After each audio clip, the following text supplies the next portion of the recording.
It's a podcast. We're back, like it or not. That's you say like it or okay. not. That's a different podcast. This is Dialog. Is that a choices. podcast? Yeah, or it used I have to no be. idea. Anyway. I guess every phrase is a podcast. They're so easy to make. Every phrase in a podcast is a good name for a podcast. Nowadays, the the idea real that- challenge, especially, is if you try to make any kind of D&D or gaming podcast, and you have to come up with like another phrase that comes up in gaming that isn't taken already. Like I dexterity throw or a critical roll or mana potion. Like it's just like every single fucking up is like every fucking phrase you can think of is like probably already a podcast, including ours. Up is not jump is a good term. Is a good one. I like that. I don't know about the podcast, but the title. That's a good one. Yeah, I thought about that for a second, but I'm like, wait, up is not jump as a YouTuber. I don't think there's a podcast. Well, it's the same principle though. Like Yeah. I know of I do like long names in YouTube channels, but they're terrible for search engine optimization. Things like "dang, that's a long name," or "oh, my name's not Lily." My name's not Lily. Although that one is I don't remember. It's just channels that I've seen over the years. Back in my day, we'd just be like IL7 HP7. Let's just open with our final remaining question. For streaming and recording games on your channel, which are you most comfortable with? Owning a copy of the game or using a game from a subscription service? Ooh. what? I'm not really sure why anyone would ever say the second one, so I'm not really sure what the question means, to be honest. Like, I felt like there was a goal, but I don't get it. Of course I want to just own the game. If you have it on a subscription service, you can literally just lose your internet and then be kicked out of the game. Especially since a lot of the time the subscription services often mean that you're streaming it. Mm-hmm. Although I guess the examples, EA Play, Xbox Game Pass, Uplay, Ubisoft Plus, I don't know. I guess the truth is I don't have a single one of those, so I don't know. I have one subscription service, which is Humble Bundle, which you own. You own them. They just give you the games every month, and it's not like PlayStation Plus bullshit where it's like, you lose them if you unsubscribe. It's like, no, you just get a pack of games every month, which is the best version of that. Everyone else is shittier and worse. Fuck them, I guess. Yep. I really don't like subscription for games. I understand the appeal, but like it probably works better for a younger audience, because like actually, you know what, for a young kid, subscription service is probably a great deal, because you're not paying that much and you can play whatever you like. You can first off develop your taste in gaming, and the thing is, what you play when you're 15 is not going to be the same thing most of the time. It's not going to be the same thing that you play later on in life. So, like, for example, I've been hardcore buying games only since I was 20, maybe 20, no, actually a little bit earlier than that, 19. Yeah, but only since I started actually being able to make money. And if that was from before, I would have a bunch of games that, well, I wouldn't have that many games because I don't have that much money. But if I, the games that I played when I was a kid, I don't care for them. But the games that I buy, that I've bought over the years as an adult, that's, it's good. It's good to have them. And the thing about keeping them for prosperity, as it were, I think that's a really good value, because the subscription just irks me, because you pay so much money. It's not cheap. I mean, even $10 a month, it's $120 a year. That's a lot of money. It's money that where you don't get to keep the games if you ever leave, and then like, for me, what always stands out to me is that every subscription service is built around the idea that you're not really going to get the value out of it that you would otherwise, but they will. So it's built around the idea that you're probably not that much of a power user, like not you individually necessarily, but just like collectively, people aren't really power users. They're not really going to be like really active and totally downloading the fuck out of everything and so on. but they will like maybe just forget to unsubscribe for a few years and just like keep giving them money while they don't actually have to give them value in return. Like that's kind of the entire reason subscription models are so popular as a concept, is because people just kind of subscribe and then you get stable income. It's like why it's, I mean, it's like it's in some ways it's along the lines of like Patreon support and stuff like that. Like it's just like it's really consistent as opposed to other things. Like the only reason why, and like everything's a monetization strategy, but like, yeah, like pretty much every MMO has that approach, because like they could try to sell you things piecemeal, collectively all the time and so on, but just having a subscription as a reliable, consistent thing, and then just trying to keep you thinking it's worth it enough to not unsubscribe, like that's pretty much just like the baseline that they have to go for. Yeah, like I don't know if a lot of people have this perception, but especially over the last, well, since Netflix came around and started really sort of upending the market, their market anyway, more and more companies, more and more stock selling companies specifically, but not just them, more and more companies focus specifically on recurrent revenue. That's like the specific term that a lot of them use, and to the point where their goals are based on how much recurrent revenue they can gather. So for example, if a company like Microsoft, they sell Windows licenses, it is very likely that Microsoft doesn't even care for their goals about how many Windows licenses they sell. What they care is licensing.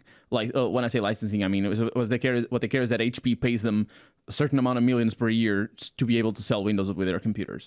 What they care is that people have their Xbox Game Pass, or that they pay the Xbox subscription thing that you have to pay to have access to the internet on your Xbox. That's all they care about. And the reason for that is because it's a lot easier to convince the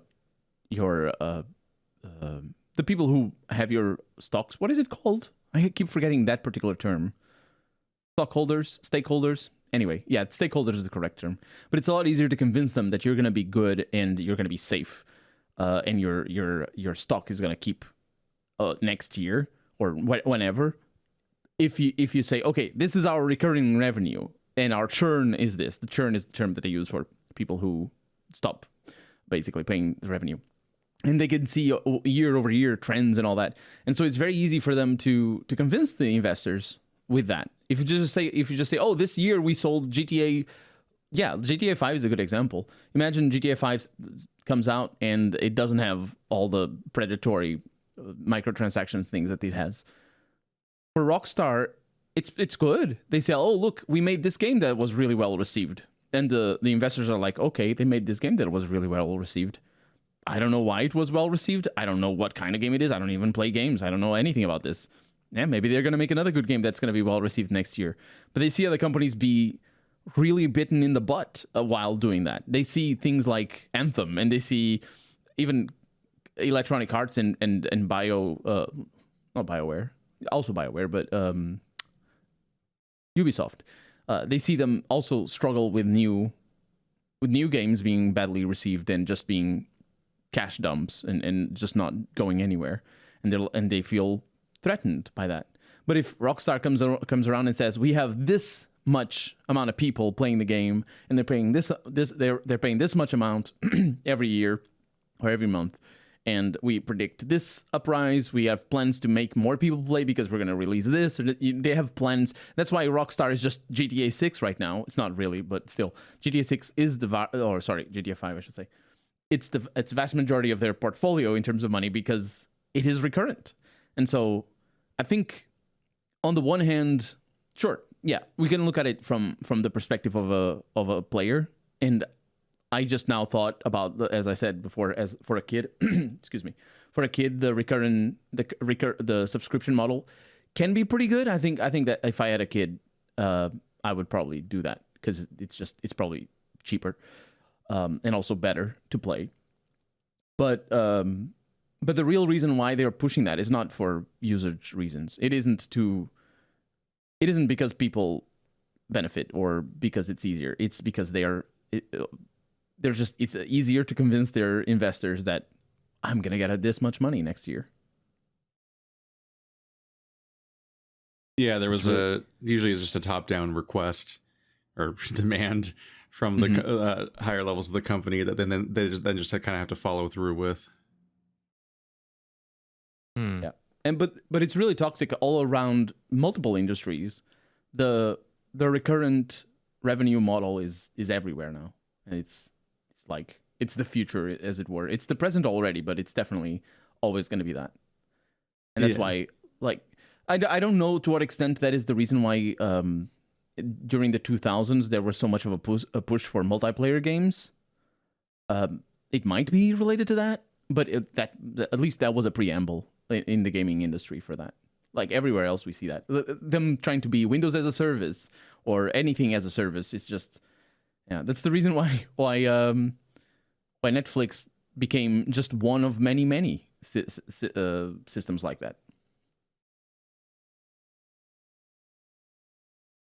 I don't know. I do use a subscription service. I have the Xbox subscription one, but I have it because it's more affordable. Yeah. I don't see any argument why it would ever improve the recording experience. Yeah, I don't see why it would improve the recording experience, but I can see like why it exists from a personal perspective. It's like owning a game, but with the threat of losing the game, which is great for when you're doing a series. Yeah, and there's no roadmap or no timeline where any company is beholden to telling you when they're removing the license for any game, because obviously that would hinder your sales, right? If people knew exactly the dates when you were losing the licenses to certain stuff, people would be like, oh, well, I guess I'll cancel my subscription when Mortal Kombat leaves or whatever. But that means if you're doing a Let's Play, and you don't know about it, someone could say like, by the way, in 1 week, we're getting rid of the game you're Let's Playing. You're like, shit, I'm only 2 hours into a 60-hour Let's Play. I guess I better start playing it every day. Like, it just, that's another thing. It wouldn't be great. And but again, I understand, like, say Microsoft games don't go away, right? So if you want to play Halo or something, Halo's always going to be there. Halo's not going anywhere off of the Xbox subscription service. So sure, there are some value to doing that if you don't want to pay $60 or whatever it costs to buy all of the Microsoft collection, Rare's collection, or whatever. You can get all of those games for cheaper than it would be to pay for all of them up front. So that's a value, I guess. But generally speaking, any games that you find that are on a subscription service, unless their playtime is like basically under 12 hours or 20 hours, I guess 20 hours is still a little, 20 hours is fine. If they're under 20 hours, you'll probably be able to get your value out of it before you feel like you don't. Like, Unpacking is a game that's on the Xbox thing, and that takes maybe like 10 hours to beat if you're feeling slow about it. There's a lot of puzzle games on there that don't take nearly as long to beat, but again, they're like $15 to $20 puzzle games. So you can save a lot of money doing a lot of quick, short games than it would be if you were buying each individual one. And I can see the value in like starting your career. Like if you're first starting Let's Playing, it makes way more sense to do whatever you can to save on money, because just the upfront cost of doing it costs a lot already, right? Like the equipment especially if you're only going to play like the first little bit of if you're like a normal these days Let's Player where just episode 1 and 2 and that's it, then yeah, subscription is the better way because you can't afford hundreds of games a month otherwise. So yeah. And the other thing about the subscription model is that if you follow new releases, it depends. I don't know exactly how it works with the Xbox Pass or whatever. But like if there's, this new game has landed, it's like, I don't know. Imagine Dying Light wasn't in the subscription service for whatever reason. And this month, it's now. And you make an episode of episode 1, Let's Play Dying Light. You get a little bit of a SEO boost because people are looking at it. Because it's being publicized in the subscription service. But if I don't know, the problem is the value that you get out of it. Sure, it's a value from the perspective of a from the perspective of if you're really recording a lot of videos and you're playing a lot of short games, then yeah, it is cheaper. It's a lot cheaper. But also, does that really work on YouTube? Is that really what YouTube wants? In terms of audience, I should say. Not YouTube, the algorithm. You know what I mean? Are you better off making a Let's Play of Oblivion or Skyrim than you are of a puzzle game that came out? Because I mean, at I least guess, for me, yeah, obviously there are going to be SEO values here that are different. I think I think there are games like for example, I did Halo Infinite right when it came out, but that was because I didn't have to pay for it. It was just on the Xbox Pass, so I was able to just like, okay, well, I'll just download it. Here we go, bye. And so I didn't have to, I could just play the game as soon as it came out. But there are a lot of other games, like Elden Ring. Like you can't just play Elden Ring immediately, right? You'd have to wait until it comes to a subscription service, which could take years or whatever. And that works for like every game, unless it's unless it's published by Microsoft. It's rare that it's going to come out first thing onto the Game Pass. So yeah, you'd have to, if you're trying to quickly grow a channel like speedrun style, you're going to need to be playing all the newest stuff for 5 episodes and then moving on to the next newest stuff for 5 episodes. But obviously that doesn't bode well for you financially. If you're not trying to spend an ungodly amount of money. But I don't know. It's weird. It's a question that I feel like is very subjective to your own wants. What kind of games are you playing? What kind of channel are you trying to run? What is your goal at the end would determine whether or not there's value in that. Keith would get 0 value out of using a streaming service to do his channel. I get like maybe 25% value out of it, and I don't think you would get. I also don't think you'd get any value, Colonel, about doing it. Yep. I don't think there's games on there that there by and large. I do not think there are often games on the streaming service that would be, I guess, would come out fast enough or even be worth it compared to like the cost of just buying the game. I don't know. That's just the way I see it. But that can, again, that I feel like that just changes. It's such a circumstantial type of question. So I just don't like the incentive structure that it creates.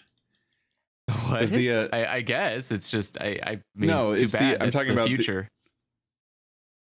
Sure, but we're here to talk about things. No, I know. The very idea of a subscription service, and like if it becomes profitable or even like the core profit of a platform, the incentive then becomes to primarily launch things on that subscription service. So then you have to subscribe to play the game. Like if the math comes out that it's more profitable to put it on the subscription service than it is to sell it as a retail product, then that you start tipping into over like, oh, now it's just like, hey, our company puts out games on a subscription service, period. You just have to subscribe to this thing that you probably will then like forget about unsubscribing from and so on. And like that's like that becomes their model more so than just launching games normally. And then it becomes like fucking like modern TV, but for video games, where you're like, fuck, I'm juggling like 4 subscription services, and it's like not even because it's like the added value of like they get special game bundles, but like it's literally the only way to play certain games. And like, do I want to cancel, or is another game coming out next month that I can also only play on this service? And it's just like, you save a lot of money. I've found, because a lot of us like made the mistake in early days of Steam of like, oh my god, bundles, look at them go. Like you save a lot of money if you just only buy a game you're about to play right now, and it literally just ignore all sales and offers of value that are advertised at you. Like I just stopped paying attention to summer sale on Steam altogether, for example. And it's just like, nah, if I'm going to play a game today, then I buy it that day, basically. And if I'm not going to play a game right now, I just don't buy games, and like that saves a lot of money. That's just what I use Humble Bundle for. Humble Bundle takes care of the like sale buys or whatever impulse that I would have. It's just like every time I feel like I'm gonna go check what Steam sales, like no, I'm actually just gonna go to Humble Bundle and check what games I haven't gone and put into my account yet. And I'm like, oh look, I just got Borderlands 3. Oh, thanks. Okay, cool. Like I don't know. I guess it depends on. Oh, sorry, I interrupted you. No, that's it. It's just like that. I don't know. It's the same with like Epic. I have like I think 138 games on the Epic store, and I bought 5 of them. The rest are just free games they kept giving me, and so I just have a bunch of games on there. But that's like the only time I ever go on Epic Store is just to be like, oh, there's a free game this month or this week. How many games do I have on Epic? I have so many free games that they just keep giving me, and it's just baffling to me. I'm like, what? Who needs a Steam sale? Like, yeah, exactly. Yeah, I guess it depends on your backlog. Like, if I'm the kind of player that I had, for whatever reason, I there were a few years where I just wasn't playing the games that I kind of wanted to play. BioWare games being one of them, or some of them, like Mass Effect. Oh, what the fuck! I have 11 pages of games. I'm not even gonna check how many that. Oh, 256. Yeah. What the fuck? Oh, how many of those did you buy? Probably like 4. I think I bought 5. I bought Satisfactory, Ashen, and Outer Worlds and Wilds. Those are the main ones that come to mind. Jesus. The thing about me is that because there's so many old games that I say old games, but older games that I haven't played, things that just have stuck over the years in people's memories, and I'm like, oh, I still need to get around to that game. Like anytime I see a sale of that sort of games, I grab them, and like I'm playing Dishonored 2. I bought it. I don't know when I bought Dishonored 2, but I know I bought it for really cheap. And I know I bought it for cheaper. Well, actually, I don't know for a fact that I bought it for cheaper than it is right now, because I didn't check what it is right now. But the point is, if you're the kind of player that does go through your backlog and pay attention, and if you pay attention to sales of those games, even if you're not going to play them right away, then yeah, I think maybe paying attention to Steam sales is a good thing. The thing for me is that I already own all of my backlog. It depends on how aspirational you are. Like how much you're the type of person that's prone to adding 500 things to your list on Netflix. Like, oh yeah, I totally mean to get to all these things I'm always hearing that I should watch or whatever the fuck. Like my to-do list of games is fucking absurd. And there's games that I've multiple times been like, yeah, I might play that next week. And then 10 years pass. Like, that's dangerous. Just being like, yeah, I've always meant to get to play that. I should buy it. Like, I should buy Shadow Man HD or whatever. It's like, yeah, but will you actually play it? Or are you going to keep thinking about playing it forever, but there's 50 other things competing with it every time? But on the other hand, you're also supporting the developers of games that you're interested in. So, like, for sure, it is a matter of saving money if you're not going to play the games. But like sometimes you have like, I really wish I had time to play that. I'm just gonna buy it to support the developers. Sure, but you're also throwing away like hundreds of dollars aspirationally for games you might even not turn out to like if you actually play them. That's true. And also, you're talking about games that you've meant to get around to forever. There's a significant chance that those games don't really have the money going to the developer anymore anyway. Oh, yeah, for sure. A lot of them are HD re-releases by a third party made 20 years later or whatever the fuck. Or like everyone who worked on the game originally doesn't work there anymore. And it's like a EA amalgam or something. Like, if the game's more than 5 years old, then I don't know if you really are supporting the developer unless that developer is like the people that make Samarost and Machinarium or the Strangelands and the other one. I don't point actually, click, point, I know those like Machinarium. point click adventure people that are probably still the same company. Cyan seems to still be Cyan. Oh, that's dodgy. Actually, no, half of the things related to Myst don't have the money go to Cyan. Or maybe they do now. Actually, I think they bought them back. I don't know. I have 277. How the fuck do you tell who money goes to? Good luck. The idea of supporting developers that aren't just like an indie company that's completely continuous with who they were when they made the game, and it's only been like 3 years. Jokes on them. It turns out I have 277 games on Epic.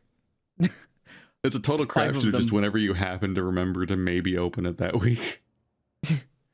No, I remember it all. It's they have succeeded in training me properly to go and check their. But the thing is, I don't check what's like. I don't check the sales because I know what games I want to buy. Look at the store at all. Yeah, you're just missing out. Just missing out. Are we though? No, you're not. That's the thing. Is it's all just to make you feel like there's a sense of urgency, like you need to. Like you need to buy things now. That's all what sales are. They're just another marketing trick. But hey, why not, right? No, I think that's what Keith was talking about. The fact that you don't want to support something where like the future could obviously turn into like if you want to play these games, you have to subscribe. But like, I don't know, man. Microsoft sure seems to be buying a lot of game companies. That would be really crucial if you couldn't play them. Can't help but think that Game Pass is part of why they're affording so many of your favorite companies now, and are probably going to frankly make the industry worse in like 5 years. It definitely is. Microsoft has not been shy. They've never at one point hidden away from the idea that their goal here is to create a library that is basically just that, where it's like, you want to play your favorite games, you have to have Game Pass. Like, that's been their goal the whole time. And people just cheer for it. That's what they want. It's because people are like, yeah, I have an Xbox and I want that absolutely. I don't want to pay for a game ever again. And you're like, oh boy, let me tell you how math works, because it's not going to be great. And the history of Microsoft's influence on the gaming industry. I can't wait till Microsoft just decides they don't want Game Pass anymore, and then games just stop being available because they didn't want to release them on the store. But here's a question. They would never do that with like Halo 5. Here's a question. It just sucked watching people just cheer. Yeah. But what would be better? A future where a monopolistic company controls the entire gaming scene and requires you to pay a subscription model to play the games, or multiple different consoles that ultimately are just the same machine but from different brands that require you to buy different machines to play different games? Well, neither. I would honestly prefer if we stopped playing stupid games with stuff like that, and if we all just admit that consoles are just computers, and they're not these unique special snowflake computers. They're just computers with very specific hardware, but they're not like, oh, but this is only Xbox architecture. It's like, no, shut the fuck up. It's a motherboard with RAM and a GPU, and it's all made by companies you can buy today right on the store shelves. The difference is that when you make an Xbox, you tell every developer, here's the RAM, here's the GPU, here's the motherboard. It won't change. Make a game for that. It's just consistent, but it's not unique, right? It's not like Sony invented a motherboard. They didn't wake up one day and were like, oh shit, but also, I did it. Like, let's be honest. Maybe let's be honest is an overreach on my part, but I'm pretty sure the vast majority of developers don't optimize for the hardware. I'm pretty sure they're absolutely just develop. I'm like maybe. I was going to say testing... like we're in the middle of a big release of a game that noticeably runs better on consoles than the computer. Yeah. Yeah, I have Elden Ring for both Xbox and PC, and Elden Ring runs amazing on Xbox. You don't think a game runs better because it was optimized? No, I don't think it is because the PC changes. I don't think it was. How should I put? Like, it's not because they have to optimize for many different PC types. Like that used to be an issue when games were like. When you made a Nintendo game and you had to know the internal architecture of the bugs of the Nintendo system to make it look nice. For example, Mario running on a weird clock because they like back in the day they would like be really deep in the hardware of their games if they wanted to make their game stand out. And I think that was still the case easily up until PlayStation 3 generation. And possibly even PlayStation 4. But these days, it's so easy to make games look good on meager hardware. Really, the difficulty of leveraging the the hardware of a console or a PC. It doesn't matter. The difficulty is not so much as, oh, I did this algorithm that displays the enemies in this fashion and now it's lighter. No, it's, oh, I really wanted the game to look better, so I upped the quality of this particular shader. So like, it's just a matter of, sure, it is a matter of optimizing in the end, but it isn't in the same way that it used to be, where they really went down into the hardware. And like, well, it's not so much that you need to have the like knowledge of what chip is inside of your motherboard. It's more you need to know what your highest and lowest limits are, right? You want to know how hard can you, like, what is the highest you can push a game before it starts causing problems for a system. And you obviously that's a lot harder to do when you can take the spectrum for PC is just so ginormous. You have people with 2 graphics cards that are liquid cooled and they have like 250 gigabytes of RAM and 13 fucking hard drives on one end. And then you have someone who's like, hi, I found a computer in the dumpster and I put Jello in it and it's running. And like, and they just want to play a game. And how do you optimize a game for that? You can say like, okay, well, I have minimum specification requirements. They like, but if you look at Elden Rings is fine. Like you can run Elden Ring on basically a PC from like the CPU, last 5 years, but you can't. The CPU is actually, you literally pretty high, cannot run. Yeah, but the CPU is yeah, it is like I think it's an 8600K, and that's the Intel version, and the AMD it's like a 3600. A Ryzen 3600. It's pretty high. Like my, I think is it a Ryzen 3600? I don't know. Let me speak with knowledge. So system requirements here. The minimum is an Intel Core i5 8400 or AMD Ryzen 3 3300X. 33. Okay, so it's not a 36. You're not asking the recommended. Much here. This is the recommended like is a 36. Yeah, but this is still these are new. Like the 36, the 33X. Like if you have if you have an Intel from, like, it's a 600, it's a 6000 Intel, the 3300X beats it in terms of hardware. Like, I know it's always, I have an i7 from 5 years ago or whatever, the 7th generation was. But the new CPUs are... You can buy an i5 for cheaper, like, you can buy an i5 for, like, $200. Yeah, but like in comparison, it's not $200 is a lot of money just for one part of a computer. No, you can get a console for $400. I mean, you should be able to get a console for $400. Well, or $300. We're obviously talking during a time where you just gotta support developers that put out chips you might like. No, don't do that. I mean, look, if you want it cheaper, you can get it renewed for $180. But what I'm saying is that then. What's your CPU, Keith? I think you bought a new PC. Know. Oh, you don't know. I never can recall anything about my computer off the top of my head. I have to like figure out how to check again each time. You can do if you want to. If you probably on my profile actually. Let's check my YouTube profile. Or you can press run. Intel Core i7 5820K. 3.3 gigahertz. 5820K. Yeah. So you're below minimum specs. Am I? I'm pretty sure. Yeah. What did he say? He said i7 though, didn't he? Well, yeah, but the 7 doesn't matter. Like if you have a first generation i7, that's the new Celerons are faster. Like the i5 or i7, that doesn't matter. It's all about the performance that the CPU gives. And the 800, the 8000 generation is running the game just fine. That's true. That's like that's what I'm saying. Like it's the so I don't while recording it. Yeah.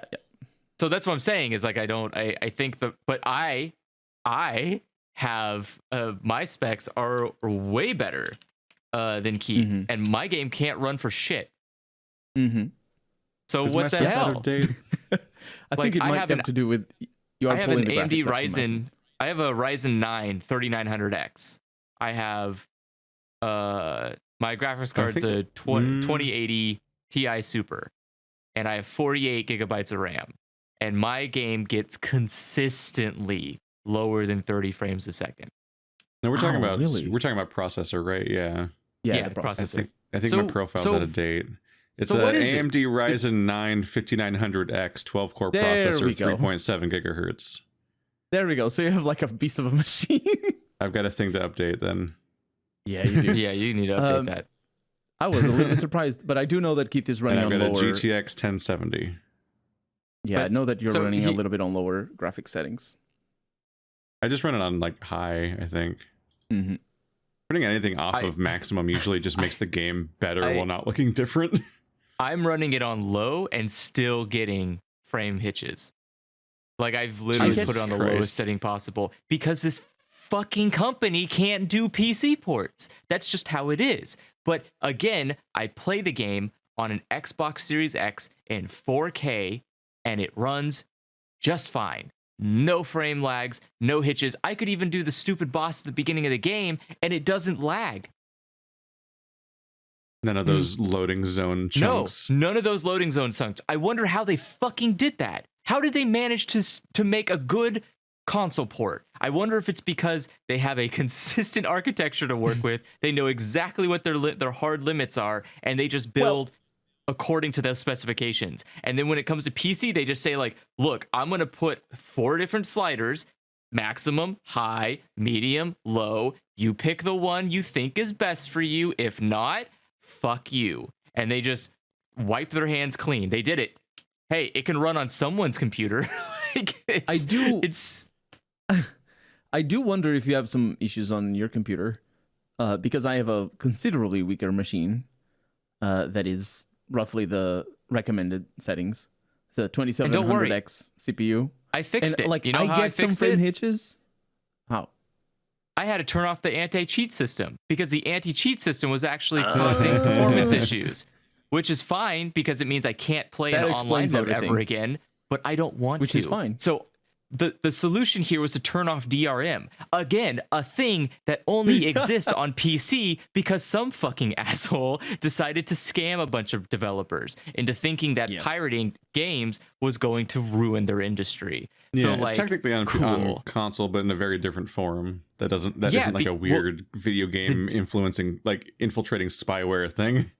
Yeah, exactly, because it's just tied to your account, right? Like Microsoft just does a little knock on the door and goes like, "Hey, show me your fucking ID," and you're like, "Oh, here you go." It's like, I don't see you on the list, and like that's it. But on PC, it has to do this stupid fucking mind-boggling shit where it's like, "Give me your CD key." All right, let me check this CD key. Okay, that CD key checks out. Wait, are you the guy who said he bought that CD key though? Let me check another list and make sure it's not on the list of the dark web. It's like, I don't.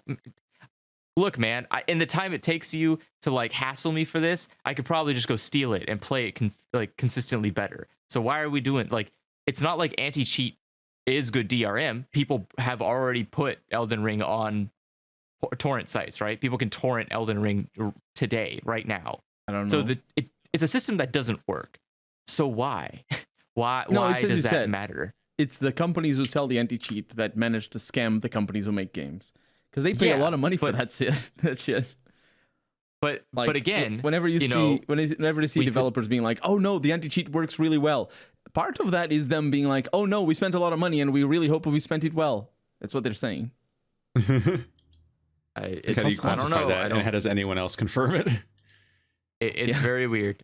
I don't know. But the point I'm making is that I really wish that we would stop playing these silly games, and if we just were consistent about making hardware, like a console, for example, is just a smaller, less like high performing computer, right? And you can give it its own silly little operating system if you want to, if you care. You know, you could say like it's just like an emulator. It's like, I want to run PlayStation games, and it's like, all right, you got to pay for the PlayStation OS. And so you have to like pay Sony for their shitty OS or whatever. And now you can play all your PlayStation games. It's like Sony still gets their money, but without having to do the hardware. Wow. And why? Like, I don't understand why you wouldn't just do that. Like, that seems like a much better for everyone involved type deal than these really weird like nightmare situations where like you want to play a game. Good luck. Now there's scalpers. Now there's like, you know, like the hardware may be bad by the time you get it, Or what happens, in like 5 years when they want to just make a brand new one? Oh, you can't upgrade your current console. You have to just throw it in the trash, nerd. And it's just, I don't know, man. Why? How is this fun for anybody? How is it fun to keep like piling on these toy boxes and not just having one very consistent? Like I have one consistent box. It's expensive, but I chose it to be expensive, and I also don't really do much with it for a while. By the time a new Xbox comes out, maybe I need to like give it a new CPU. But all right, it's usually about the cost of buying a console. So hey, there you go. I did it. I bought a console, but I got to keep the rest of it, and it's still pretty good. I don't know. It's stupid. I hate it. I hate it. And it means that games are built differently because games are built for consoles first and then PC, even though every game is built on a PC for a console, because you can't just build games on a console. Fuck you. And so just like, it's just always bad. I hate it. I hate it so much how like most AAA games are just consistently not great experiences on PC when they first launch, even though it's the dominant market, even though it like, I don't know, it's frustrating. And then when I think about the idea that we're going to do streaming stuff, is it the dominant market? Because I don't think they'd be making them for console first if there was the dominant market. What? Yeah, it's the there are more PC. There are more PC players than there are console players. That's. But are they generating more video game revenue? That's dependent, because I think that companies like I think like Sony would give you a premium for making a unique game for their platform only. So like are the customers generating more revenue on PC or console? Because like the when people try to quantify how many PC gamers there are, it's an incredibly nebulous and questionable stat that usually is biased in favor of them trying to prove a point, but not really being based on reality. Mm-hmm. So I see a study done in 20... PC gamer is somebody who plays a Facebook game on their computer once. Like, what does that mean? But that's not even the worst part, or rather the most interesting part. Like, because the thing about the PC gaming audience is that there's a lot of niches. And there's a lot of people playing old games that just play them forever. Like Minecraft is a gift that keeps on giving. But people paid Minecraft 10 years ago. They spent 10 years not spending a dime. I mean, there's the subscription model for Minecraft as well, obviously. But I paid for Minecraft. I think it was like $12 at the time, and I played so many hours and didn't pay more. And then you see that for racing games, you see that for strategy games. They're so niche, and people dedicated so hard to that, and there's huge communities doing that. And like MMOs are the same issue. They're not all ready to buy Elden Rings, especially if they're it's just like a questionable piggyback stat, where it's like if somebody who has a PlayStation bought a PlayStation, which is a big like investment there, and then it's like, oh, I bought this platform. I bought this console that plays video games for the purpose of, getting video games on it. Whereas like, I just have a phone, and like for a few months, twice now for a few months at a time, and then never again in the years in between, I have played Pokemon Go for a little while. So like, am I part of the phone gamer statistic?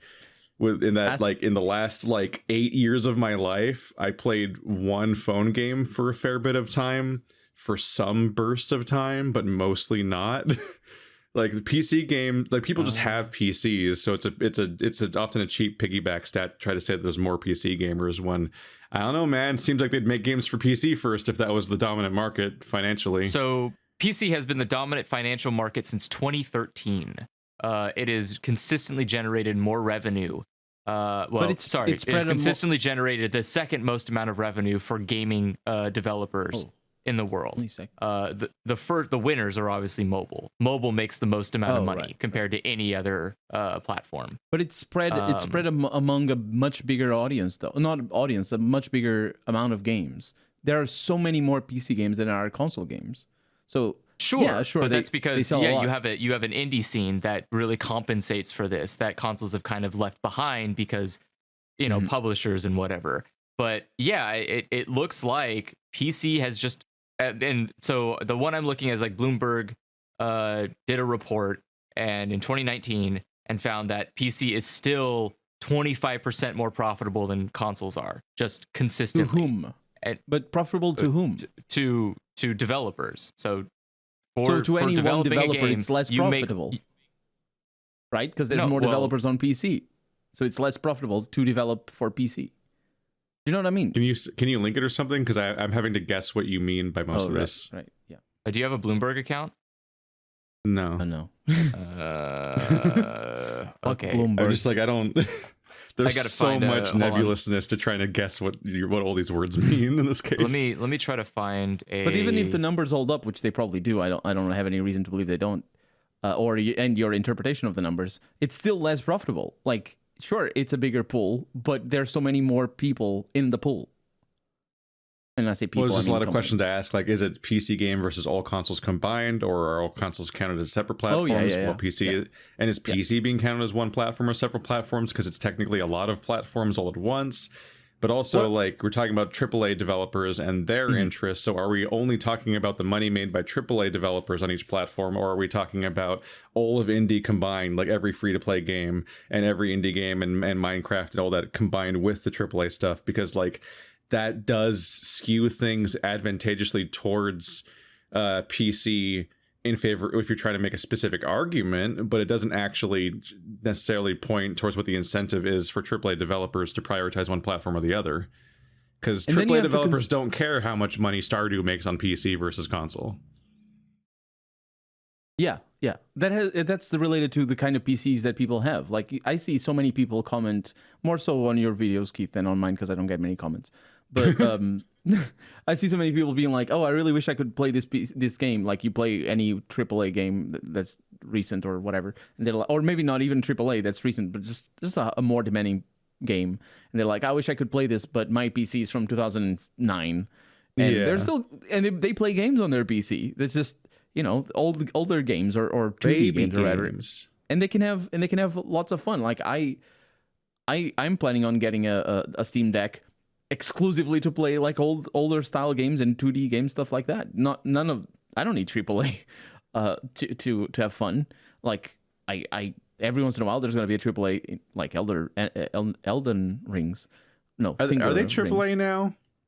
Of course they are. They've been AAA. I was thinking. Remember, we had this conversation. I think we agreed at the time that they were AA back in the day, but now it's like with Elden Ring and shit, it's like, has the category of From Software changed? Because like when they were the developers of Dark Souls 1 through 3, I feel like they were still a AA company, like more akin to like the people that make Elex than the people that make Skyrim.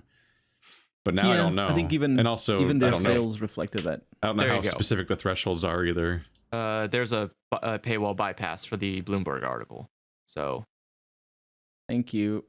Yeah. So that should get you past it. It does do a breakdown of where the revenue is going. I think again, I think a very important distinction here too is that PC games tend to be a little bit more accessible or tend to be a little bit more profitable in microtransaction ways than they are on console. Mostly because skewing itself. Yeah, like I think the problem is that the average console player tends to be on the younger side. And so the younger you keep going, the less or access to revenue that you have. But on PC, it tends to be consistently that people on PC tend to have money and are more willing to spend more money in microtransactions, similar to how mobile games work, right? Mobile games are often being funneled by adults playing games on a phone that costs a lot of money. But I think let's see.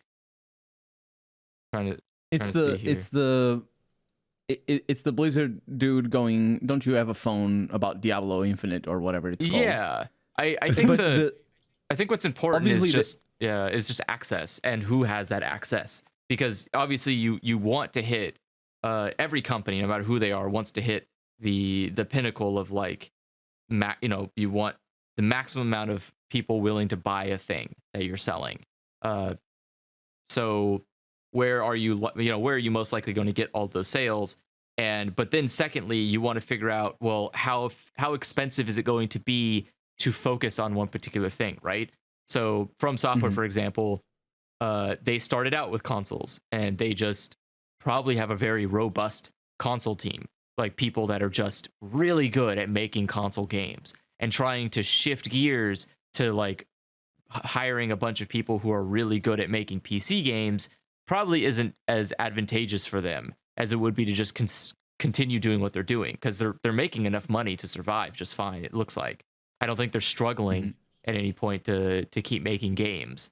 So why rock a boat, right? But then you see like a lot of indie games don't tend to push into console until later. It's a lot more affordable for new people to make a game on PC and then go to console later, which tells me that like making a game on console is probably not as advantageous unless you have the capital to start it up, which means there must be some kind of like publisher incentive. Gatekeeping. Well, not necessarily even about cost. Like there's just literal gatekeeping. Like you need a way in, just like how you used to need a way in to getting into Steam in the first place. Whereas, like an indie developer could just be like, I just put a game on itch.io for, I think you could just do it for free, basically. Like you could just exist on PC. Whereas like there is nothing I can do if I make a game right now. Like I can't like just be like, hello, Mr. Microsoft, please put it on Xbox and like just do that. Like there's like an entire process where you have to like get connections with the industry and so on. And it's even worse for Nintendo or PlayStation. Even harder for them. Yeah. I mean, they have. So Microsoft's actually a bad example. Microsoft's really good about indie development on their platform, but Nintendo and Sony are notoriously really shitty to try to get indie games onto their systems. Obviously, Nintendo. I'm pretty sure they're still just absolutely gatekeeping though. Like, someone can't just decide to put their game on Xbox and then it just works, and they don't have to like fight for the ability to make it happen. Yeah, I mean, Microsoft, like everybody, like all consoles, Microsoft obviously has a check. Like you need to get your game confirmed to run, right? They're not going to let you just put spyware on their system, but it's not. I mean, do they even have the deluge they used to have on Xbox 360 from the indie games, like the Xbox Live Indie Games store? That actually, I don't know. I think they do, because I have. Because like if their gates open, then they would be literally having hundreds of games every week. It's not. I don't think it's that open. I think the Xbox Live Indie game was unique in that in order to make those games, you had to use like their own software. Like they had like their own dev kit kind of thing, or not dev kit, but they had their own software that you had to make a game into, and then when you would upload that game. You would export the game from that software to Microsoft, and they would be able to quickly do a check and see if it worked. Whereas I think now it's different. I think they don't do that system anymore, and I think it's just you have to make a game that can run on the console, submit it to them, and they have to do a check. But I think you have to pay to access the ID. It's like ID at Xbox. Yeah, you have to pay. You have to pay to access the system to upload a game, right? You have to pay to upload a game to it, which is what you're talking about. Oh, it's like Apple still. Then. I think it's the same thing with Apple. Yeah, they have like even a dev, with their Apple store. Everybody has like a dev kit or whatever, or like a dev account. You need to have like a developer account to upload stuff to the console. But I think again, I think they're then now you have to imagine now you need an Xbox to test this game on. Now you need a development account for Xbox to make the game for. Now you need if you're doing online services, you need 2 Xboxes to check and see if the online works. This starts becoming more expensive than it would be to just have a PC. It's so much cheaper to be like, hey, I know this guy has a PC. I'm going to give him a build of my game. Can we see if multiplayer works? Cool, it doesn't. All right, bye. Like that's so much easier than it would be for an Xbox. It's a lot easier than it would be to just do it. It's so much cheaper to make games on PC, for PC, than it would be to try to make games for a console. If you're not a big developer who has the money to do this. But I don't it's hard to see. I don't see a link here to where exactly. Hold on, I don't see a link to. Oh, is this it? ID and Azure. I'm trying to see what the money is. I'm trying to see what the cost here is. Oh, the reference. Oh, that's for Azure, and that's a closed beta. Where is the ID at Xbox one? Azure. Didn't they kill that? Microsoft? No, absolutely not. Azure's their cloud. No. Azure's their entire cloud foundation.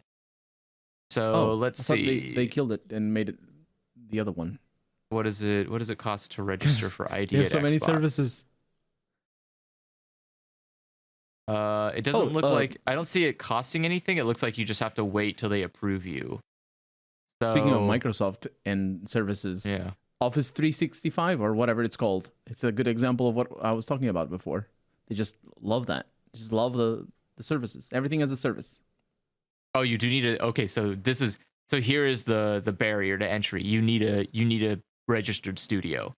You can't just knock on the door and be like, "Hi, I made a game in visual novel software, and I wanted to export my visual novel with my crown drawings." Like, you have to have a legitimate business.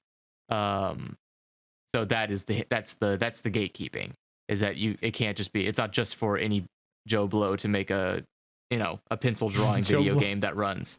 But because like the Xbox, the old Xbox Live indie game scene was people, like, we literally played a game that was just done in Paint and made clearly for like a school project.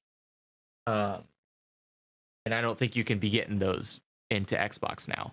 But I think, I don't know. I don't think it's as rigorous as say Sony or Nintendo is, but that's not the point. The point is obviously that there is gatekeeping to get into console market versus PC, and that's a hindrance for indie developers, but probably not so much for studios. But yeah, they're just in already. Yeah, they're just already in. And that, or if you're lucky, you just get bought by Microsoft, and then you don't all that fucking press that Cyberpunk did, and then it's like, well, time to set a record of you getting the fuck out. Yeah, it's so weird. Stuff like that just sends ripples through the industry. Like, it's they really made history that day. I wonder how many AAA RPGs or RPG adjacent games were canceled because of Cyberpunk, or never got accepted either. Because we're talking about Microsoft, and they bought Obsidian, and Obsidian is now working. I think they have 3. I don't know if they're announced or partially announced. I know Avowed is definitely announced, but they're working on 3 games, and I think only one of them is smaller scale, sort of niche game style, like Pills of Eternity, and I'm pretty sure they're just gonna go like full on. Oh yeah, so they've announced 2 games, and there's another one that we don't know what it is. So it's Avowed and the Outer Worlds 2. And that fucks with me because I've already played a game called Avowed, and it's not even old yet. So it's like, make a new name, guys. Maybe I'm mistaken on the name, but like a company that, like, Pills of Eternity 1 and 2 and Tyranny, they're brilliant games. I highly recommend anybody that likes RPGs to play them. They're amazing games on all fronts. I mean, maybe they're not the best games on all fronts, but they're pretty amazing. And it's unlikely that they're gonna do those again. And the reason, because the thing is, the reason they were making them is because they were sensible investments for a market that they saw had. It was the big wave of Kickstarter RPGs. Like, there was just a whole period where there was just Kickstarter games coming out constantly, and it was specifically about serving these specific underserved audiences. But then those companies make money, and they get picked up by a larger company, and then, well, Microsoft, they have a long, beautiful history of picking up other people's companies and then just stripping them of their identity. Wow, yeah. Microsoft owns Rare now, and now Rare's dead. Oh, there's a thing called Rare that makes games for like the next 20 years, but like, were any of them what you wanted? somebody liked Viva Pinata, I'm sure, but boy, Rare sure gone. Here's the Connectimals, Connect Sports. That's like the most successful game they ever made, I think, as that version of Rare. Mm-hmm. And just to that confirm, sounds like you're just an old man who doesn't like new video games. They made how did you know? Well, what was that? What's that pirate game? They made the Sea of Thieves, and people love Sea of Thieves. Yeah, but that's not what anyone was hoping from Rare when they were acquired in like 2003 or whatever the fuck. Yeah, sorry you're not getting Banjo-Kazooie 3. Get over it. Or Perfect Dark 2. Or no, you get Perfect Dark 2 technically. You're getting that new Perfect Dark, the dark sad looking Perfect Dark Zero happened. Yeah, Perfect Dark Zero did happen, but that was a prequel, not a sequel. Yep. I'm talking about sequels. It's People so want weird. sequels. It's so weird that they didn't get. Sorry. Like they made Perfect Dark Zero and they made Banjo-Kazooie Nuts and Bolts, and both were not well received. And then they just were like, well, we got this stinky company that we don't want to hold anymore, but I guess we own them now. Work on Connect games or something. Like it just immediately the company was just out the window. Like we're done with this. I don't understand why they didn't capitalize on Banjo-Kazooie for the Xbox. Like it's a freaking console. Get a platformer in there that's good. Again, they tried it with Nuts and Bolts, and it did not go well. No, but like specifically capitalizing on the Banjo-Kazooie IP, because it's theirs, right? I think because it turned into a sour pile of shit. Is I think Nuts and Bolts really destroyed any kind of remaining fandom that existed for Banjo-Kazooie. And I think the Nuts people and Bolts is Banjo-Kazooie. Sorry, I was like a little confused. I'm like, we're talking about a Banjo-Kazooie game right now. Yeah, Banjo-Kazooie Nuts and Bolts was not great, and it wasn't technically a platformer, but I think the problem is that with Rare, when Rare got bought, like this is what part of H Bomber Guy's video about Deus Ex is that when a studio is bought, there's always a big exodus, which means that the people behind the genius of Banjo-Kazooie just weren't there anymore. So what are you going to do? You're going to like rally the one guy who remembers how Banjo-Kazooie was fun? Like who are you getting to do a new Banjo-Kazooie game? Yeah. Because you're not going to get the people who made Banjo-Kazooie successful. And I think that's the thing that people need to go back into. I think I've heard that sometimes they try to do like anti-brain drain bonuses, basically, where you just like, here's a bunch of money, you can't quit. Like it's like a contract that you have to like stay there for X amount of time or something. Which is a fine attempt, but the way I look at it, the moment that a studio is bought, I just kind of throw the studio away on the expectation that they're going to make anything that I want again. Like that's it, it's gone. All the people, all the talent behind what made the games that I like from that studio good are definitely gone, because most people don't want to work under a company that's been homogenized into a big company like Microsoft, because just like Deus Ex, it means now you have a shitty ladder you have to climb to do anything, and no one wants to climb ladders to do art, right? No one wants to spend more time having Zoom meetings than they do actually doing the job that they fucking worked hard to do. And so, I think you just have to accept that and follow people you really like. Like I like music in video games by like the guy Grant Kirkhope.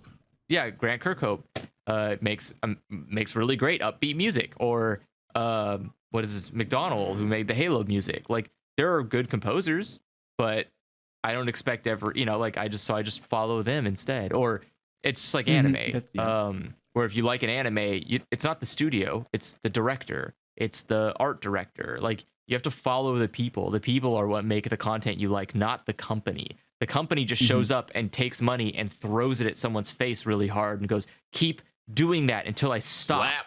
And it's like, okay. And then, or they give up. They just go like, yeah, you know what? The money isn't worth it anymore. Someone else is going to slap me with a lot more money, so I'll go take their slaps. And so, yeah, you just follow them. You have to follow those people that you like, because and again, it's the end of the day is that you're making art, and so you want to follow the artist, not the art gallery. No one only goes to the Louvre to look at art, right? They're not just like, no, I won't look at any art that doesn't exist in the Louvre because it's not good art otherwise. Like, no, you go and look at art in plenty of different places. And it's some museums have art by different people that you can find in other museums. And you're like, hey, wait, I've seen a Rembrandt in a different museum. What the hell? It's because those artists just can go to different publishers. I mean, you're saying that. I'm looking at the names. At least the director, Greg Mayles from Banjo-Kazooie, was responsible for Viva Pinata and was the director and designer of Nuts and Bolts as well. Like, I'm not saying that that he necessarily wanted to make the games that he ended up making, because, you know, somebody from higher up being like, no platformers, we want a vehicle constructor thingy. And they're like, okay. Do you know what I mean? Yeah, or, I mean, it could be inverse, too, is that the director was like, hey, I'm going to make a really fun build a car game, and Microsoft showed up and was like, bum, bum, bum, bum, bum. Where's the Banjo? And it's like, what? Why would you put Banjo-Kazooie in this? It's a platform. It's like, no, we bought Banjo-Kazooie. You need to get that Banjo-Kazooie in there. Could and it's be. Like, I guess it's a fucking driving game for a platformer. All right. Like, but again, that wouldn't have happened if it was just Rare. No one at Rare would have like came barreling in there and be like, hey, where's that Banjo-Kazooie IP? Like, no one, they'd just be like, oh, right, I'll trust you. What are you making, a Diddy Kong Racer game? All right, cool. Let me call Nintendo. Hey, can we do this? No. Oh, fuck, well, they say that for every game, so don't feel disheartened. Let's just keep doing it. Like, yeah, that's true. It's weird. Big companies are just a mess sometimes. If they're not designed from the ground up to be like you need to make even then even when you make a company, a big company or a small company, it doesn't matter. If you make a company with the idea of, okay, we're going to have multiple studios working and we want to foster as much creativity and independence as possible. Even then you're going to have family here.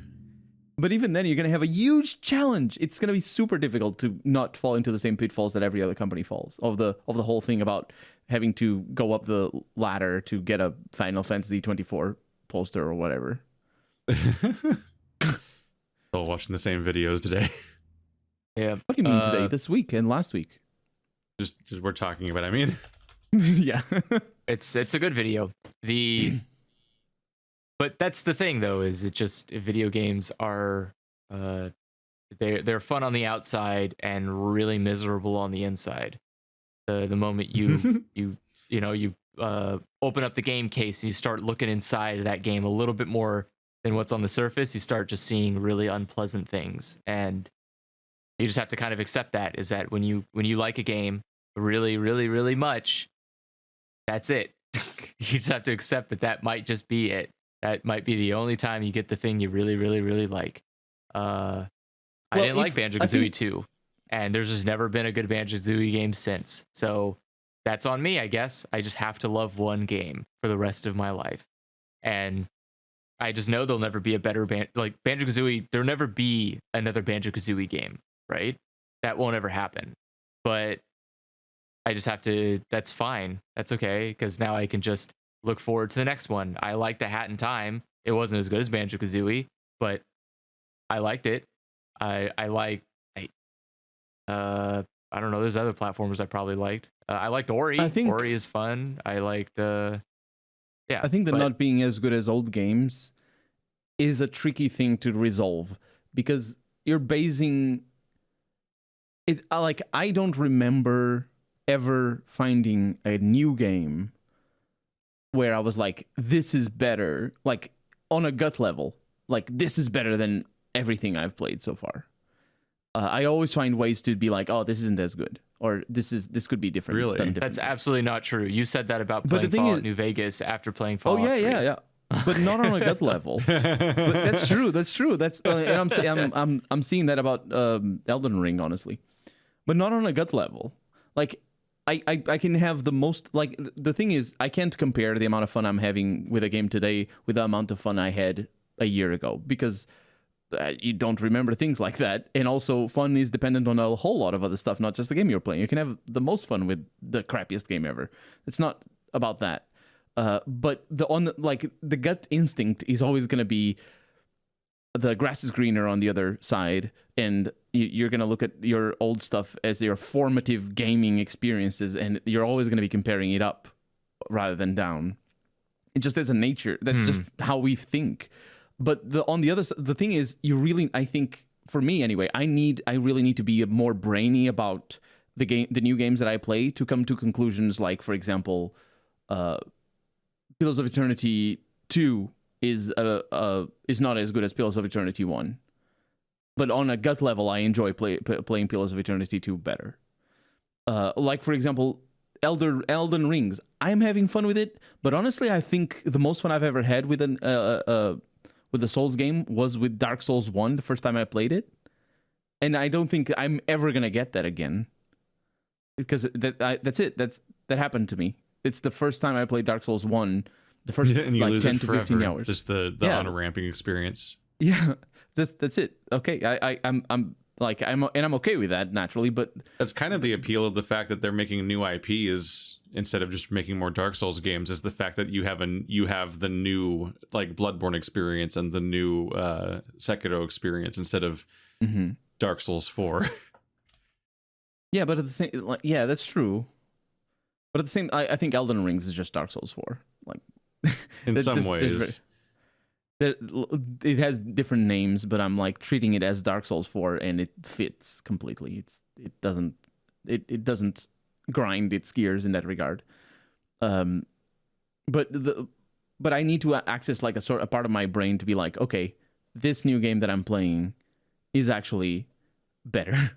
And like it's the same with Fallout New Vegas. Like Fallout New Vegas is probably the hardest for me, but it's so obvious that it's so much better than Fallout 1 and 2. So obvious, but I need to be really brainy about it. I can't do it on a good level. Like process the idea that anything could be better than Fallout 1 and 2.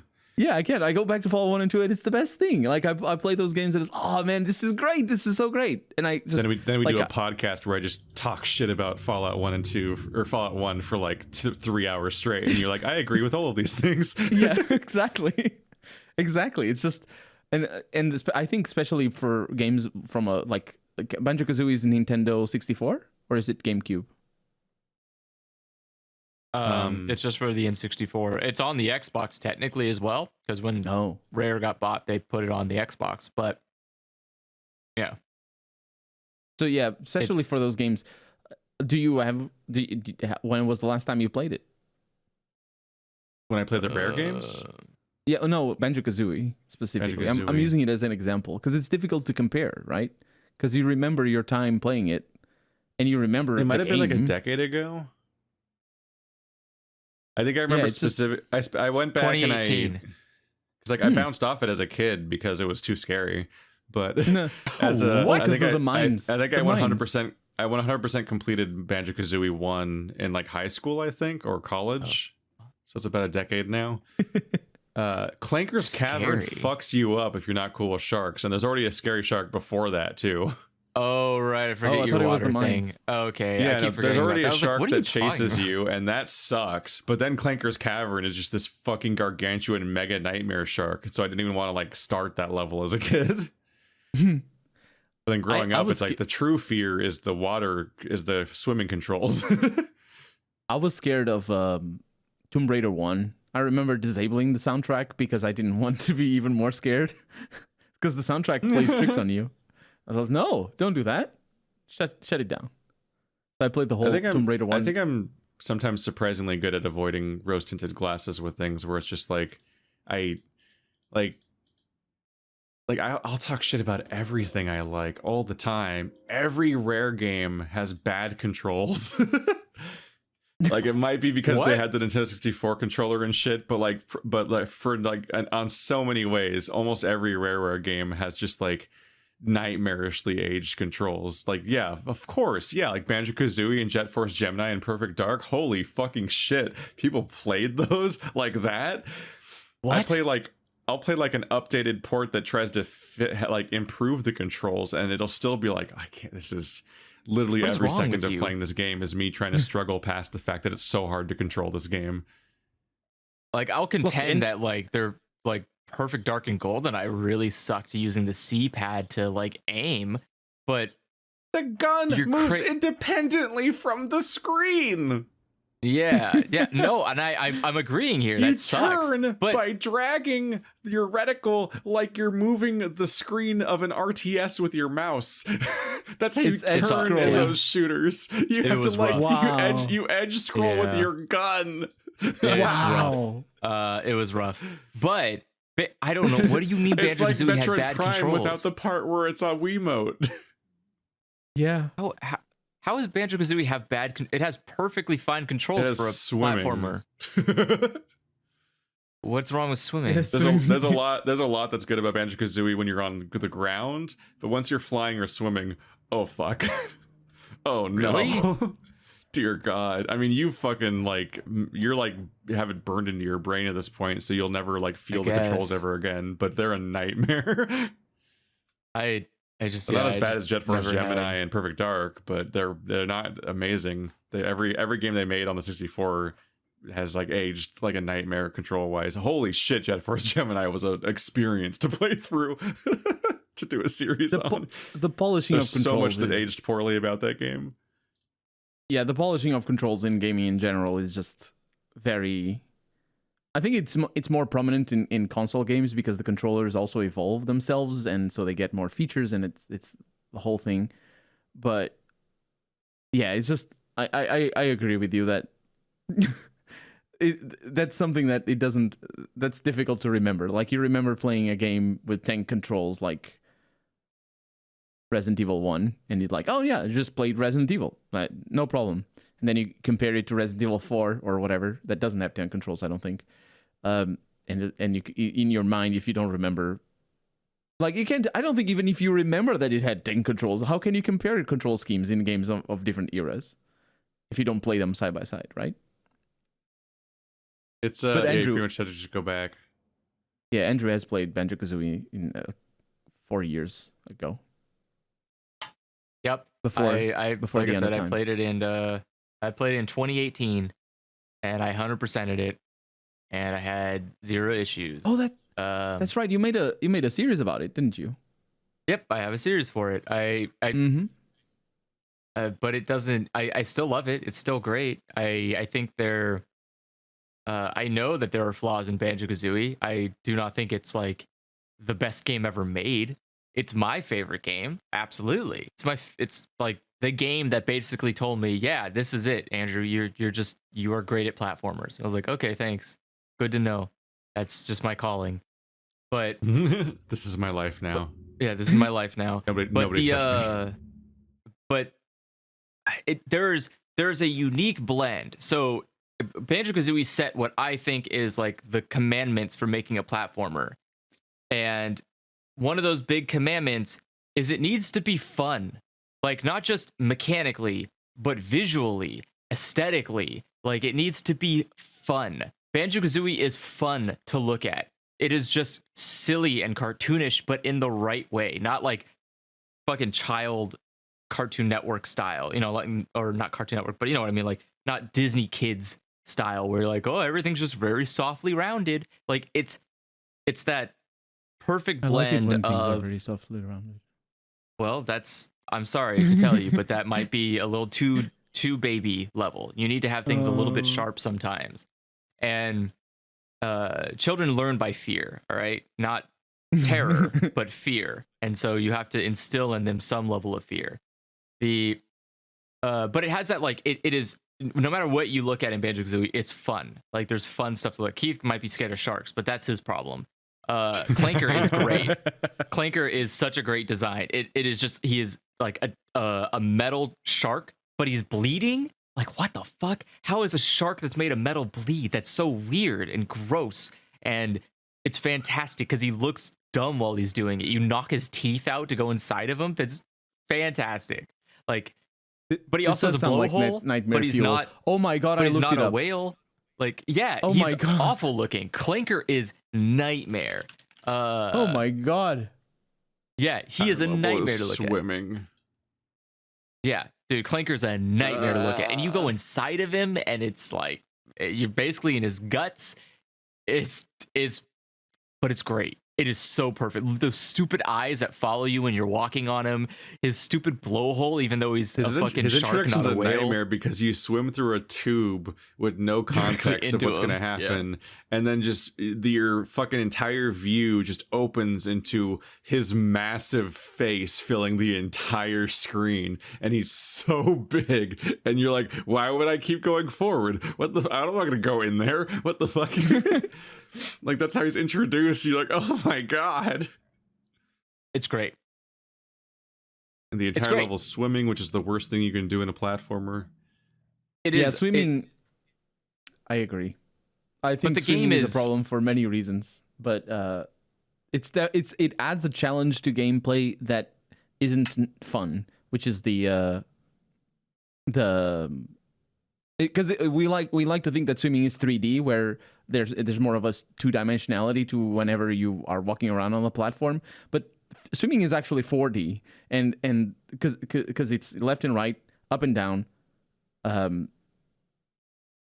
Actually, no. What am I saying? It's not 4D. I'm gonna say, like, what do you think three? I have questions about what you think 3D means. Because you move towards the camera, right, in a way that is it can be very disorienting. And for me, I don't tend to have much of a problem.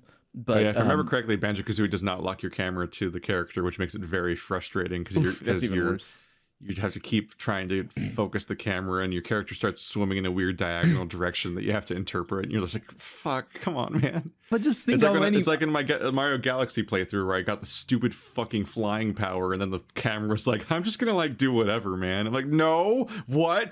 What the fuck are you doing? Follow me.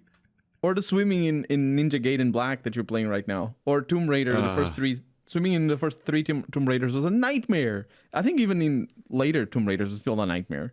It's all, like, it's never... Swimming is frustrating because you're not moving how you want to move.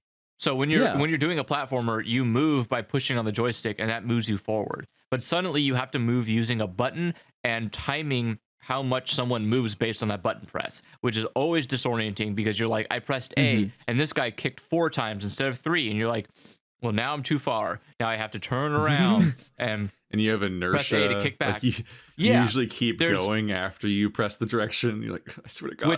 Which you can compensate a lot more easier. Every swimming level is also an ice level. But you can compensate by this. You can compensate for this when you're on land by just moving back, right? You can if you move a little too forward, you're like, or you can jump away from a ledge or whatever, but you can't do that with swimming. When you fuck up in swimming, you must commit to the mistake. Though. You can in real life, but a video game doesn't. The game doesn't do that. Yeah. But doesn't make it bad. Just means you suck at swimming. Learn to swim, nerd. It's not my fault. It's not the same kind of game. Like look at Knights, and Knights is basically a game about swimming. I'm talking Knights for the Sega Saturn. It's just a game about swimming. You're swimming all the time. There's no walking in that game, and it's hugely popular to the 1.5 million people who bought a Sega Saturn, or whatever. How that console didn't sell very much. The point is, it's a game just about that, and it works. And there were a lot of other games like Panzer Dragoon back then that was just about flying in one direction and things like. If you specialize the game around a specific control scheme, it works. But when it's a 3D game, a 3D platformer, you already have to learn so many things about the 3D-ness of the controls. Then you send swimming in there. You might as well just let the person be on the surface and swim like that. That's the easiest way to solve things. You don't need to have water. It's fine. Just I don't know. I think what I was trying to say with the 4D sort of thing is that when you have swimming in 2D, it's not the same problem. Like it adds a little bit. It's like the ice levels of Mario or whatever. It adds a little bit more complexity to your 2-dimensional navigation, but it isn't anywhere near the same problem as it is in 3D. And so it's already difficult bringing 2D design ideas into 3D, let alone swimming, because it's a nightmare. And I hear so many people complain about swimming levels. I don't like swimming levels either. Just like, I'm so fascinated by how like Skyward Sword was like a 2 wrongs make a right situation where somehow like motion controls and swimming combined to be the best swimming ever. Like Like the motion controls of the swimming almost work better than the motion controls in the rest of the game. You're like, what the fuck is happening right now? It's fascinating. That's interesting. It's so smooth. And you're like, what is happening? I don't understand. Man, Mario Galaxy was an experience where like, it's like, oh, it's one of the most critically acclaimed games and everyone loses their shit and it's the best platformer ever. And then like the last quarter of the game, every new mechanic they introduce is bad. Just bad, like all the way bad. And you're like, I hate this. What the fuck? Like there's one where there's the spring power that has just bizarrely finicky timing and they can make you do it on a bunch of weird tracks where you're like, we're like timing based. You're like going to die because this fucking platform's going to vanish under you if you don't execute this thing in a specific time window. But you have to press the jump button perfectly timed with exactly how it interprets you landing on the ground. And if you time it anything about it wrong, then you just miss the entire jump. And sometimes that was the only chance you had at all. And that's just like fascinatingly frustrating. And then they have the fucking flying power up where the camera just doesn't fucking follow you for some reason. Like somehow it's worse than flying in other Mario games. And then there's like, oh, here's a note. Go collect 100 notes. I'm like, can I not? Can I not slowly pick up 100 pointless fucking things and that's what the level is? Like, it really runs out of steam. I didn't like the art direction. I don't know about the controls. You just need to get good. I just always hear the hype of like, oh my god, it's the game that was like, it was so overflowing with ideas. They had to make a whole sequel just to finish getting all their great ideas out. It's like, I mean, they could have cut a few. They could have cut a few near the end that were pretty fucking skippable, actually. That's what I'm seeing is pretty contrary to what everyone's been saying about this game. It's not that the game's like suddenly bad, but I'm like, really? It's so overflowing with great ideas they had to make a whole sequel to finish executing them? Because like the first game has ideas that were not worth executing the first time. That fucking that fucking Mobius strip water level where you just fucking race nobody in a circle for a while and try not to fall off, and that's the whole level. And then they do it again later, and you're like, why? Would you like water physics in a weird racing sequence that you never? I don't know. It's just like a figure eight. You always have to take in the air. You always have to take like praise to Nintendo games with like less than a grain of salt. You need to be literally like microscoping every single one because a lot of them have like short-term memory loss, and so they will remember the general feel, but they will definitely forget all of the important bits of a Nintendo game. You can ask somebody and they'll be like, yeah, Mario Galaxy was the best, and you're like, yeah, but what about this? They're like, I don't remember that being in the game. You're like, okay, well, that would change your perspective a little bit here. And that happens like Zelda games are like that. All the comments that are like, Ocarina of Time will literally always be the best Zelda game forever, no matter what. And also, it was completely flawless, and the controls haven't aged at all. It controls perfectly. And also, I literally never got stuck as a kid. So what's wrong with you? Like that's just like every fucking comment on all of Majora's Mask and Ocarina of Time, and they're so exhausting. It's like I literally never believe anyone that ever claims to remember what it was like to play a game as a kid because there's no fucking way. There's no way. I do. Yeah. No, you can't. You don't remember the times you get stuck. You don't remember all the like foolish mistakes, like what? Things simple like not knowing a mechanic. Like imagine you're playing a game, playing for a couple of days. That's hours and hours, right? We're just playing like 8 hours. Let's say 8 hours. Playing the game, and then you find out, oh wait, I can heal. There's a potion here. Okay, I'm gonna heal, and then you don't beat yourself up. Because, you know, you're just, nice, potions. And you continue playing the game. And at the end of the game, years pass, you're like, oh, that game was really fun. I could heal and all that. And you don't remember the freaking 16 episodes of YouTube content worth that you were playing a game without healing. Because you did countless hours of not understanding how to actually complete objectives of various kinds in GoldenEye and Perfect Dark. Because, like, how do you even find some of that stuff? Or, like, I remember as a kid having the demo for Tomb Raider, I think, where there's like a cave with a tiger in it, and Ico. And in both cases, I'm pretty sure I never like got out of like the first room. Like just like fundamentally didn't understand what those games were or what I was supposed to do in them. Same thing for like Myst. Like how many millions of people, because of the popularity of that game, like launched into Myst and like literally didn't figure out how to start one of the ages. Me. The first time I played Myst, I had no idea how to do you it. Click around a bit, and then you like, I don't know, ask your parents to give you something fun. Yep.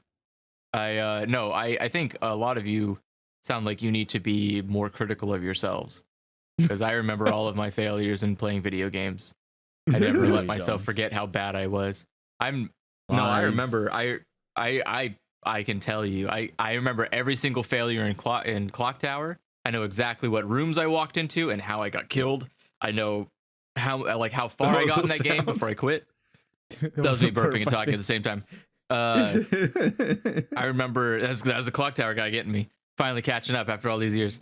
I remember Banjo-Kazooie. I struggled a lot with the Halloween level because I couldn't find where some of the jiggies were, because they're like on the second story of the mansion, which I didn't know you could just get into. I didn't know you could just walk onto the top of the mansion. And so I was just fucking annoyed. I kept I would do all the other missions or all the other levels, and I would come back like, where the fuck are these jiggies? I need to 100% this game. And eventually I think I remember I learned how to do it because I went to GameStop and I just picked up one of their Prima strategy guides. And I just turned to the page. I was like, where the fuck are the jiggies? And I was like, oh, you could go in the window in one of the mansions. I was like, fuck, that's it. And I just ran home and went to the stupid mansion. But I don't remember how I found it out, but I do remember specifically not getting that correctly. I had no idea how to get those jiggies. I remember playing Pitfall for the Super Nintendo and failing every goddamn fucking time I had to jump to fucking make this third level jump, because there's a snake at the fucking end of the jump and you have to time it right with the snake snapping at you, and I always fucking failed it. I hated it. I remember it to this day. I remember playing Animaniacs and sucking so much ass when it came to doing the stupid broomstick speedrun level, when you're running through and you have to dodge the trees and jump over them and move left and right, because I fucking sucked at that and I could never beat that one fucking level. I remember all of it because I hate myself every single waking moment that I do not do something perfectly. And that's what you need to do in order to be good at video games. You need to hate yourself so much that you will not accept anything else but what the best you could possibly do. Telling you, that's how you remember how good you are at games. My point is, people don't do that. They should, because it's healthy and it's how you build a good dynamic with interacting the media that you interact with. I remember a lot of anime just because I hate it out of spite. Oh, yeah. I'm not and sure that's this how I remember is the a lot of video extreme, games. But it is. It sounds like all of you are living a really too much of an idealistic lifestyle. You need to you'll hate more think too much of yourselves. Yeah, exactly. You think too much of yourselves. You're not gonna beat yourselves up for 20 years over not being good at a game on a Super Nintendo. Come on, guys, get it together. I probably actually should go back and play Pitfall. I never beat it, and I really regret not beating it. But I'm too scared that I'm gonna be bad at playing Pitfall, and I don't want to go back and play it at any point in my life. What, Pitfall? Yeah, even as a kid, I'm like, this is miserable. Why would I do this? I'm not talking about every second of the gameplay is a nightmare. I don't know if we're talking about the same Pitfall game. I don't know. You jump over pits and you swing on vines sometimes, and the whole game is misery. I'm talking about Pitfall: The Mayan Adventure. So maybe we are talking about the same one. It's not the shitty one where it's just you can see the ground below you, and it's just you're running on the top and you have to jump over the gator heads and all that stuff. Is that the one you're talking about? It's just a really old video game. A really old video game. And I'm like, why would anyone want more of this? Fuck this. Okay, yeah, I think we're talking about a different I think it was video just game. called Pitfall. The end. Yes. Yeah, Pitfall is the OG one. So hold on. That's the old Activision game. So here are the two different Pitfalls. You have the one made by Activision for Atari, which is just a man basically running in a straight line and jumping over obstacles sometimes, or if you're bad, I think I might have played and bottom. hated both of those. The top that sounds one, yeah, the one that looks a lot nicer, looks kind of like Lion King, the video game for the Super Nintendo. That one was a fucking nightmare because it has two things that I absolutely despise: pixel perfect jumps and collectibles in pixel perfect jumps. So it's a nightmare. I hated it so much, but I never beat it, so I don't know how it ends, and I regret that to this day. I should probably. Did you ever play Lion King? Did you ever beat it? Yeah, I beat Lion King. I beat Lion King King. was I so beat difficult. Aladdin. It was all right. There were definitely some levels that pushed me to an extreme, but no, the giraffes are easy. Giraffes are the best part. I love the giraffes. But that's because giraffes required platforming and good memorization skills. You needed to know where you were going, and you needed to be good at landing on the heads. That I can do. That's not a problem. I can't. The problems I had were trying to climb up in certain levels and not get hit by enemies, because some enemies were just a nightmare to deal with. And you know those old games are meant to like take your lives like crazy, and there's no like checkpoint system. There's no like, oh man, I fucked up, I guess I'll come back later. It's like, no, goodbye, come start from zero again, nerd. And you're like, terrible design, terrible design. Whole afternoon gone, fuck you. Yep. That's why I beat all of Castlevania in one go. Let's call it speed run. That's the only way to beat Castlevania. Speedrunners are people like me, but on the next level higher than me. They're on the tier a little bit higher. They're the ones that like had to beat the game and then got so mad that they beat it, but didn't beat it at their expectations. So they want to go back and beat it faster and faster, and they want to beat it to an extreme level where you're like, okay, guys, you're pretty good at this game. Do you need to keep going? They're like, this isn't even my final form. And you're like, shit, I think that guy's going to beat the game in 5 seconds. He's doing some weird math. And like, he's doing some weird math. It's like the Super Mario games. It's like, okay, I'm going to do like, did you know that if you press this and this and this, it causes some bit value devaluations, and then like the stock market crashes and it goes to the cutscene, and you're like, no. How would I ever figure that? How the fuck did you even do that? Why would you do that? Crashes. It's like, it's so stupid. Yeah. It literally is just like, I killed like 5 enemies, and that one last enemy had like a bit value, and now I'm gonna go and touch this thing, which changes that bit value to this, and then now the bit value is this. If I hit this enemy while the bit value is set to this and jump over this at the exact right time, it causes the game to just end. And you're like, Mario is definitely like that.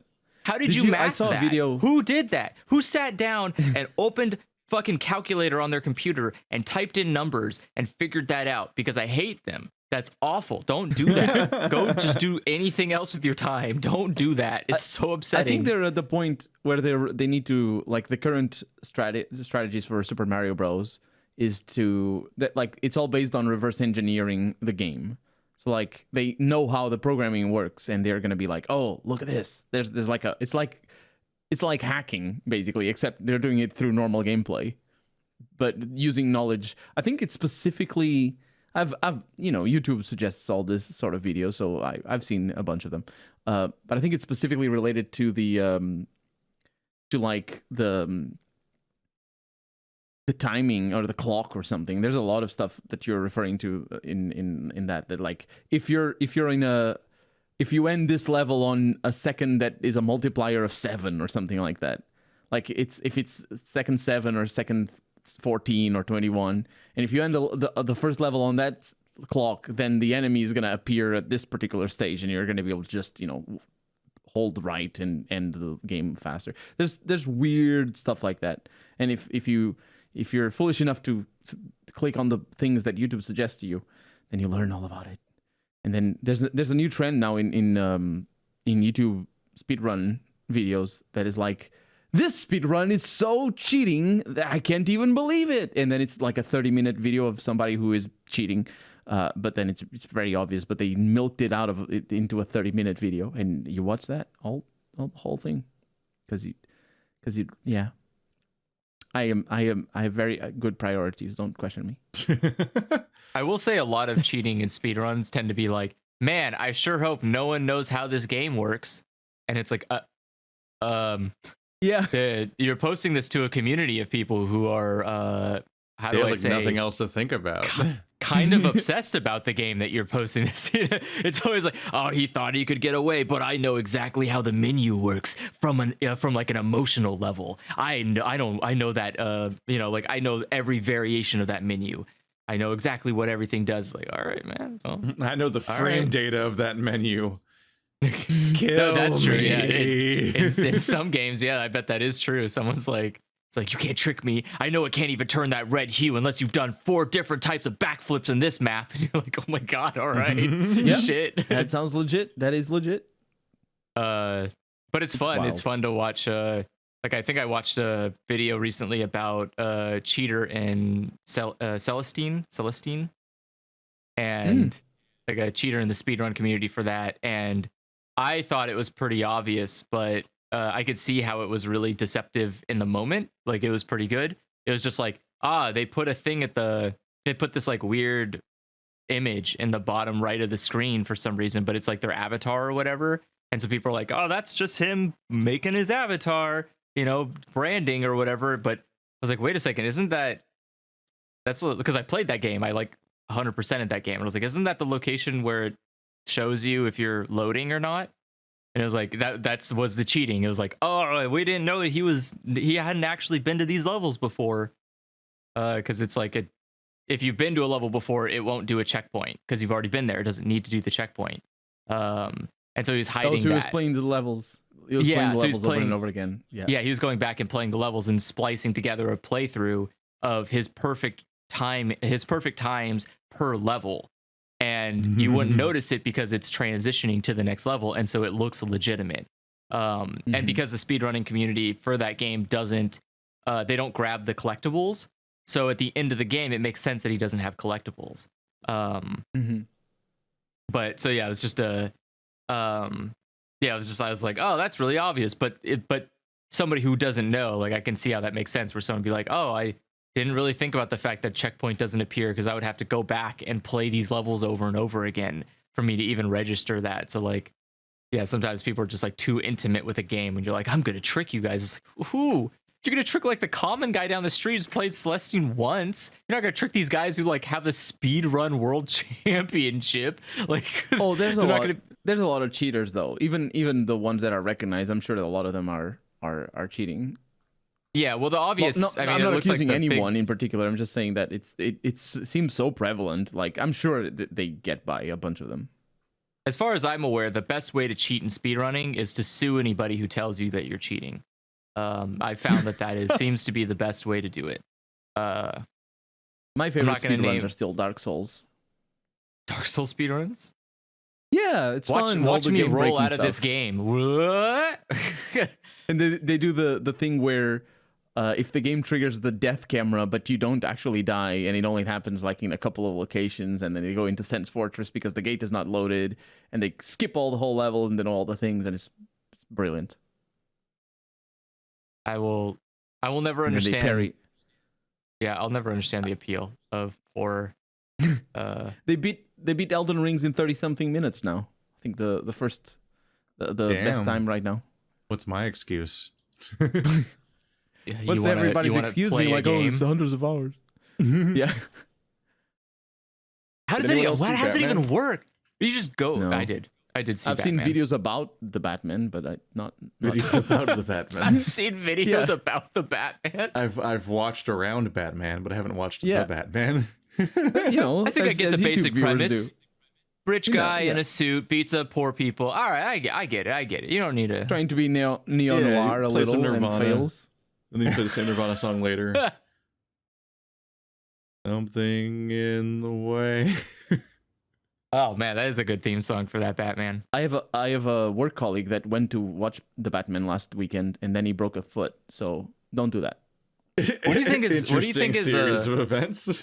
I think it's correlated. I think it's I think it is. Yeah. It's a curse. Yeah.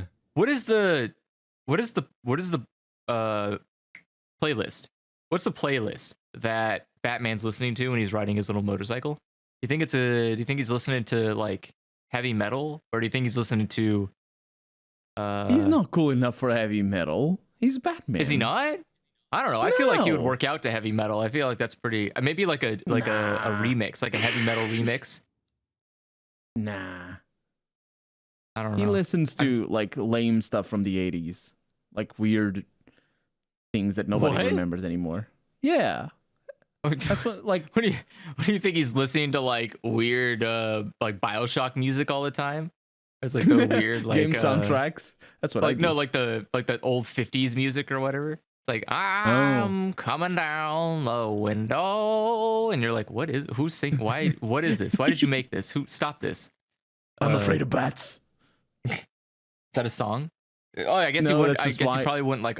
When That's maybe why. maybe he would listen to Ozzy Osbourne. Ozzy like bit into a bat once, right? So maybe he can relate. He's like, yeah, kill that bat. What about the I don't know. Batman, Keith? Why were you asking about the Batman? Did you like it at all? Do you like any movies though? This might be a bad question.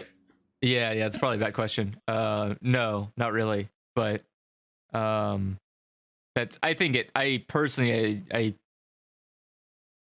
How would I explain this? I think there's. I was trying to explain it yesterday because we watched it yesterday. I was trying to explain. I was like, I didn't feel like it was Batman. If that makes sense. I don't think it had the spirit of Batman. I think it wasn't. I don't know. It wasn't. I literally specifically thought, like, holy shit, this is Batman. Like, actually Batman, Really? and not like the bullshit that we've been getting for the last decade. I don't know. I had the opposite where I was like, he's a detective, like what Batman is. But he's also indestructible, like the Hulk. Well, he's got like armor and whatnot. No, but it's like no. The man took a whole clip of a submachine gun and a shotgun point blank and just kept going. That there's a difference between armor and plot armor, and Batman has some hard plot armor in that movie. Like you're telling me that he took a shotgun to the face and none of the shells like hit his face, his literal head. Like they just all correlates this movie on his definitely body. committed to the idea that this version of Batman's like bulletproof. He's like indestructible, dude. He took an explosion to the face and didn't even lose his chin hair. I don't know, man. It's kind of stupid. It's like he's too unbreakable. I'm also. I want to point out that his suit. What they really broke was his feelings. Also, his suit is bigger than him, which I thought was really funny. So whoever's in the suit, or like whatever is in that suit is like padded out. He has like bigger arms in the suit than he has in real life, which I thought was really funny. Because it makes him look buff, like makes it look really buff. But then when it's just Robert Pattinson, he's like, I'm not gonna get buff for this. And he just looks like a normal guy. I remember Like, him saying that. Like there was a thing, like he wasn't gonna do the fucking like Christian Bale like get jacked cycle and whatnot. That's like fucking made the other guy miserable. Ben Affleck. Like just people have just hated being Batman. He's just like, nah. Yeah, because I remember when it was like showed him when it showed him out of armor. I was like, oh like, shit, Alfred's Gollum. That was the cast is great. Except for the poor I love the cast. villain. I like the detective vibes. The villain's so bad. I was kind of upset about that. I liked Paul Dano. I just didn't like all the voice changer shit that most of the movie uses. That's like, okay, this is kind of annoying. Actually. Really? I thought Paul Dano was a terrible choice. Show up. He did not. No, he didn't fit. He didn't fit. He didn't fit at all what I imagined that character to be. I just don't like anything they did to the Riddler in the movie. Basically, like as a villain, was kind of a. I enjoyed. Not Stanley Tucci. What's his name? You don't like incel terrorist Riddler. I like the other villain better. The one that's from. Wait, how many villains does it have? It has two villains. One of them kind of shows up as a surprise and kind of becomes like the main plot for the middle of the movie, essentially. I wouldn't call him a villain, but he's from The Night of, and he's from Transformers. He gets peed on. Oh yeah. Are you talking about what his character name is? Or are you talking about the actor? I'm trying to remember the actor. Yeah, the actor. I remember seeing his name and be like, oh shit, that's him. Like literally the moment the character's name showed up on screen, I'm like, oh yeah, okay, I recognize that. He's like Penguin's boss. I know who you're talking about, but yeah, I don't remember. John Turturro. Yeah, he had eczema in The Night of. It's a really good series. I could not. I honestly watched that. My girlfriend said he was really good, so I'm gonna take her opinion on it. She liked him as Falcone. I couldn't stop seeing him as the Transformers guy. So he's just completely tarnished, completely in my you've seen those too much, haven't you? Yeah, I've seen too much Transformers, so I cannot basically if I see his face, I only imagine the guy getting peed on by Transformers and be like, hey, it's a car peeing on me, and I'm like, I mostly forget them before they're over, and then I never see them again. And I still haven't seen the time travel Nazi one. I'm glad for you. It must be nice. My last Transformers experience was with you and Joe, where we were at the evil chromosomes. He infected him with his evil chromosomes, and I'm like, all right, I'm done with. I don't think I need to watch any more of these. That's enough. Why is this guy carrying around an age of consent card? What the fuck? What a good time. Why is that alive, in the movie, man. Michael Bay? Why does that guy have an age of consent card about like the legality from state to? What the fuck? It's laminated. He needed it. Like the Joker's card that explains his disability, but it's like the fucking like age of consent in Ohio or whatever the fuck. I'm like, I don't like this. I think people like that are a disability. He's gonna infect you with his evil chromosomes. That's that is certainly one way to interpret it. I think the Penguin actually was probably the best, the most really accurate funny how many representation. people keep going, hey, what are you doing here? What am I walking over here? Oh my god! God! There was like 6 characters that sounded like that, including Penguin, and I'm like, I can't believe this is happening. It's so funny. I hated that so much. It like I think the way my girlfriend described it is that everyone thought that everyone's first time is in New York. It felt like everyone just visited New York for the first time in their life, and so everyone's just like, "Hey, I'm walking here. Hey, what you talking about? Hey, it's Batman." Like, It was so fucking funny. So stupid. But yeah, I think Penguin looked the most accurate, right? Like I think he looked as close to his character as I think you can possibly when I get. bring back gay twink Penguin from CW. No, thank you. I'm Maybe good. after 6 seasons, he and the Riddler will kiss. I think I did like that. I actually did like that Riddler a lot. Oh my god, is that supposed to be? Oh wait, what Riddler? The Riddler from the CW Gotham show. Oh, I never saw that. He works at Gotham PD as the is he the coroner or the he does the autopsies. So he's like but obviously he's on the way to becoming the Riddler. So like by the end it's like he's up to shit. But like his starting point is that he's just an irritating guy that they have to deal with whenever they have to do autopsies, that just does stupid fucking riddles and just like gets in their way and is irritating. But he's really good at his job. Mm-hmm. I trying to think who else. I appreciate that they apparently just conceded that Halle Berry was the best Catwoman that ever existed. They just kind of recreated her as best they could. Yeah, they just recreated her as best as they possibly could, and I felt bad because I feel like the actress could have done. I think she would have been really great as Catwoman if she didn't. If it just felt like someone gave her the direction of like, hey, Halle Berry is you now. Do that. And I feel like she probably how deranged the Halle Berry Catwoman was. That was those were choices. Well, okay, but I think all that the was movements she was doing and hallucinating cats, and so it was so much. So I think Zoe Kravitz did fine.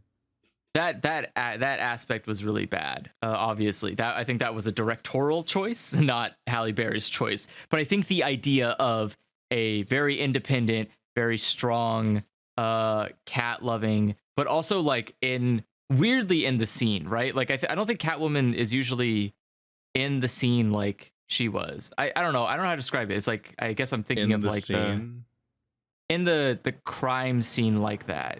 She's like part of the comedic cast of cartoon. You mean the part where she's involved with like Penguin's organization as opposed to just being like a random thief?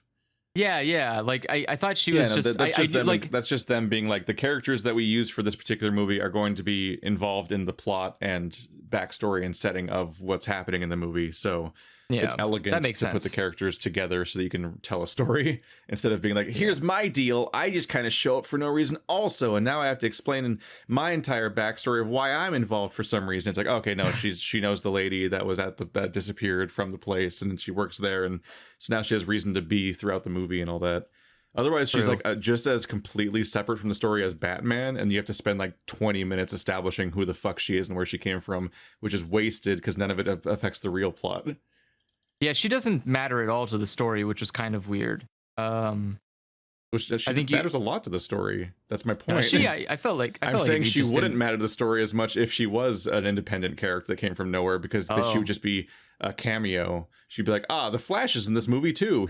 Let's explain the Flash for 20 minutes instead of just being like, oh, she's completely incorporated in the story. So all the time you spend explaining Catwoman's also explaining the plot because they're tied. I guess I'm trying to think of her contribution to the overall the overall crime. Like, I think she helped in like post club scene. I don't think she mattered anymore. I think she just became like I think just a problem. Like, she just showed up and was like really unhinged and kind of a problem to deal with, and it was like, all right, well, I mean, the club scene was like the end of the movie, because that was the end of the middle of movie villain. No. It was in the beginning. It still was in the beginning. Remember, this is like a 3-hour movie. Well, I thought you meant the part where the power outage happens and stuff. Oh no, not that part. No, I'm talking about where she's extremely is the story of the movie. No, I'm talking about where she's IDing people. That was like after that point. I don't think she really mattered much. In terms of the story, I think she just became just like a risk to Batman. I don't know. It's whatever. I don't really care. But yeah, I think it's all right. I think there's like there's some stuff that it did pretty good, but I think I always just keep wanting the old 90s cartoon Batman. I just want someone who's not, I don't want someone who's pretending to be Batman, if that makes sense. Everyone feels like they're pretending to be Batman. Like, even fucking Robert does the stupid raspy voice. I hate that. The like, I'm Batman. How are you doing? No, yeah, there is something nice about how the animated Batman just talked. Yes, yeah, isn't it nice that he's just a person? I think he even talked the same way as Bruce Wayne, right? Like, that was just his voice in every scene. Yeah, and he just talks normal. It was this really smooth voice actor voice, which is the bonus of having voice actors. And it would be nice if I don't know who keeps upkeeping the plague of Christian Bale Batman, but stop. Say no. Oh, it wasn't as bad as Christian Bale Batman, though. That was sometimes literally incomprehensible in the Batman in those movies. So I definitely feel like I dodged a bullet by literally never watching any of the Batfleck movies. I didn't watch any of them either, so I have no idea what happened in those ones. Yeah, I just went straight from the last Batman movies to this one without any of the fucking Batman vs Superman mess. Do you bleed? You will. I just don't know. All I have is the memes. What? Like, if you take a step back and you look at Batman and you go like, what are the things that make you laugh about Batman? And you can find stuff like you have Tim Burton's nipple Batman, or you have no what that was the was it Lars von I don't know, that's the that wasn't Tim Burton, that was the that was not Tim Burton, that was the guy that does a lot of that in all of his movies. I think he made Fifth Element. Wait, no, I think you're wrong. I think he is the one. They had bat nipples, and the one where the guy really wanted some male forms in his movie, because that's specific to that director. Oh, it is. I think Tim Burton Batman was not nipply. That's also the one where they had the Bat credit card. Just is it fucking Leslie Batman versus Martinson? Mr. Freeze or whatever. Maybe.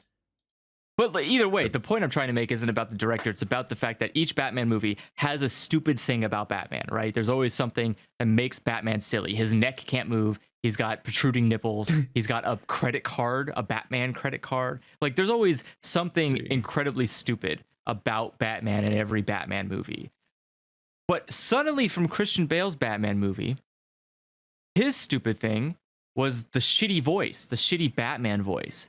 And that became a consistent plague on Batman Forever. Every Batman now has to talk like they're trying to go overcome a cold. And I don't know why. I don't know why other directors continue to use that. Is there like, are they not aware that that people remember it badly? It's not a fond thing. People aren't like, man, I remember that Christian Bale Batman sounded real cool. They make a joke because he sounded stupid. They make a joke. And so yeah. when you make other Batman sound stupid, then your Batman sounds stupid. That goes against the. There we go. That goes against the point. I don't think you should have a stupid sounding Batman. Doing a voice is goofy and was always a weird, annoying choice. I think Robert Pattinson is fine as Batman. I think he's like, I don't know, he's okay. I don't think he's the worst Batman that's ever played. I think he has the chin for it. I think he has the best Batman chin. Oh my god. He has a really good chin for Batman. But, he looks fake. It's freaky. Yeah, it's freaky. But I don't think he is a good Bruce Wayne. If that makes sense. I don't think he's a good Bruce Wayne. And I think that comes down to his mannerisms. I don't think he moves very naturally. I think Bruce Wayne, like, again, isn't the joke like Bruce Wayne is his mask, his persona, and Batman's his real him or whatever. And so like with Batman, he's supposed to like feel more I guess like more natural or whatever. Not feel more natural. Bruce Wayne's supposed to feel more natural because he's trying to keep up an appearance. He's trying to be normal. He's trying to be like, I'm disguising myself, but his Batman's like a nightmare. You're like, what is this Dark Souls boss happening at me? And he's like doing weird kickflips and spinning and, just he's so acrobatic. But Bruce Wayne's supposed to be like normal, like a human being. He's supposed to be presentable. You know that, like, I don't know. I don't know how to explain it. He's a person, but Robert Pattinson didn't feel like a person when he was Bruce Wayne. He just felt like this weird, like, I don't know, like a person who's never been outside before. He's like, oh god, what am I supposed to do? Do I look people in the eye? Do I look down? Do I look left? Do I hunch? Do I not? It's like, it felt really weird to watch him not be Batman, and I think that's not great. But I think you can change that. Just like hit him with a ruler in the back when he's slouching or whatever, and I think he'll fix it. Well, I think they were intentionally going for it too with the idea. I think they were specifically trying to make him look like this, like he's out of his element when he's actually like behaving as Bruce Wayne anymore, because he's just living as in his weird persona all the time. Then take a ruler and hit the director when he has Batman do that and get him out of that phase. But someone needs to be hit with a ruler on the back to stop doing that, because I don't think that's good. I think that's a bad Bruce Wayne. I think you want Bruce Wayne to be cocky and arrogant, because I think that is a good example of like he is basically playing the example problem with Gotham. He is just riding his own wealth and happy with the life he has, even if he doesn't care about it at all. The persona that he plays fits in well with the other problems of Gotham. Well, I think there's an arc to be had where he learns to adopt the persona, because it was always fake. No arc. I don't want any arcs. You got to come out right out the gate. Well, that's what I want. About movies and storytelling. And they're never good. I know that already. I watch them. But there is a way. You can try. And so we come full circle. But he has to learn to do the performance and have like a reason to do it. Because the whole point of Bruce Wayne is that it's not real. Like, it's not a person. Like, he's never being himself. Yeah. The weird douchebag, which is why it's funny. He's like, I'm gonna antagonize. Like, he's antagonizing people, I think, and like when he's Christian Bale, when he's Bruce Wayne, like he's just like, you can tell he's like fucking with people and being a weird douchebag to perform being the worst, because otherwise people might clock him as Batman if he's like, oh yes, I'm so noble and here's my code. Like, he just walks in super stoic and it's like, you give off the air of a vigilante. Like, yeah. Do you perchance like to punch poor people in the face? How do you know? I mean, how do you know? Pass the ketchup, Batman. Jesus Christ.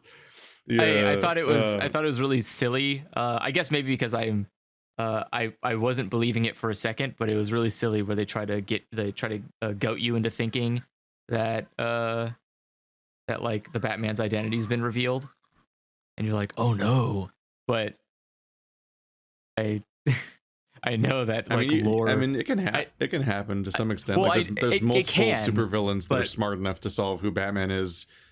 And I think specifically the Joker doesn't care. Not that one. No, the Joker doesn't care. Nope. I thought the Riddler. No, he doesn't. Because the Batman only cares about. Because the Joker only cares about the Batman. The Riddler was only able to ever figure out Batman's identity when he had superpowers. But otherwise, he's always too stupid to, because the Riddler is an idiot. He is notoriously stupid. And he never figures out Batman's identity except for one time where he has like super intelligence. And then he figures it out. He's like, wait a second, I know who you are. And then once he loses that super intelligence, he forgets who Batman is because he can't figure it out. So, the Riddler's too stupid. And he'll never know who Batman is, which is what makes it fun. Because again, all he knows is shitty like dime store riddles that he bought at a book in an orphanage. And he doesn't actually know anything. He's a dumb guy. I mean, he didn't even know how to make detonators. Come on, man. It's easy. Go on Google. Google it up. What's wrong with you? You can post videos on the internet, but you can't Google how to make a detonator? Embarrassing. I can't even imagine you as a villain. I'm looking at the pictures of the Batmobile. Looks like Riddler figured out Batman's identity in Batman Hush. The fuck is Batman Hush? One of the 5 billion Batmans that have been made. Says, yes, the Riddler figured out, and when he realized he was going to jail, he threatened to expose his identity, so Batman asked him a riddle. What time is it when an elephant sits on your fence? The Riddler replies, time to get a new fence. Everyone knows that riddle. Batman said, exactly. The greatest riddle is who is Batman? If everyone knows the answer, you aren't special anymore. The Riddler started to say something, realized Batman was right, then clammed up. He was arrested and never carried out on his threat. But by being the only person in the Rogues Gallery to figure it out, he's special and unique, and Riddler cherishes that more than the harm he can do to Bruce Wayne. Deus Ex Machina explanations, man. That doesn't sound like a very good... That sounds worse than the super intelligence one somehow. How did you make a worse fucking reveal? I like the part with the elephant. That was good, but the rest... time to get a new fence. I mean, there's a lot of Batman continuity, but I was gonna say, like, I think the Riddler would have figured out his identity. There's usually the one or two really smart characters that have figured it out at some point.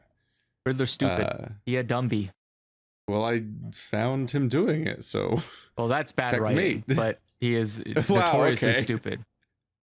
What do you say? Wow, okay. If you have like 2 instances where he does it, and every other instance he's a fucking idiot, then his character's a fucking idiot, and someone else decided to change things up. No. Well, no, because they're different people every time. Every Batman story is a different Batman. It's never the same Batman.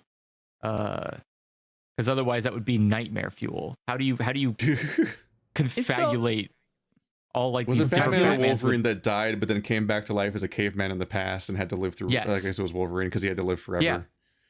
Yeah, there's a Batman that time traveled. Yes. Wait, is it both? That is a thing. You have to accept that, like. Anyway, everyone argue about Batman continuity in the comments. Tell us who's right about everything and also wrong. It's definitely not me. Most importantly, leave 500 comments.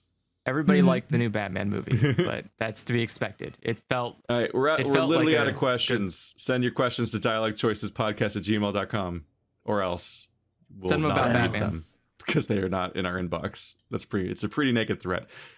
See you guys next week. Fair. Goodbye. Bye-bye.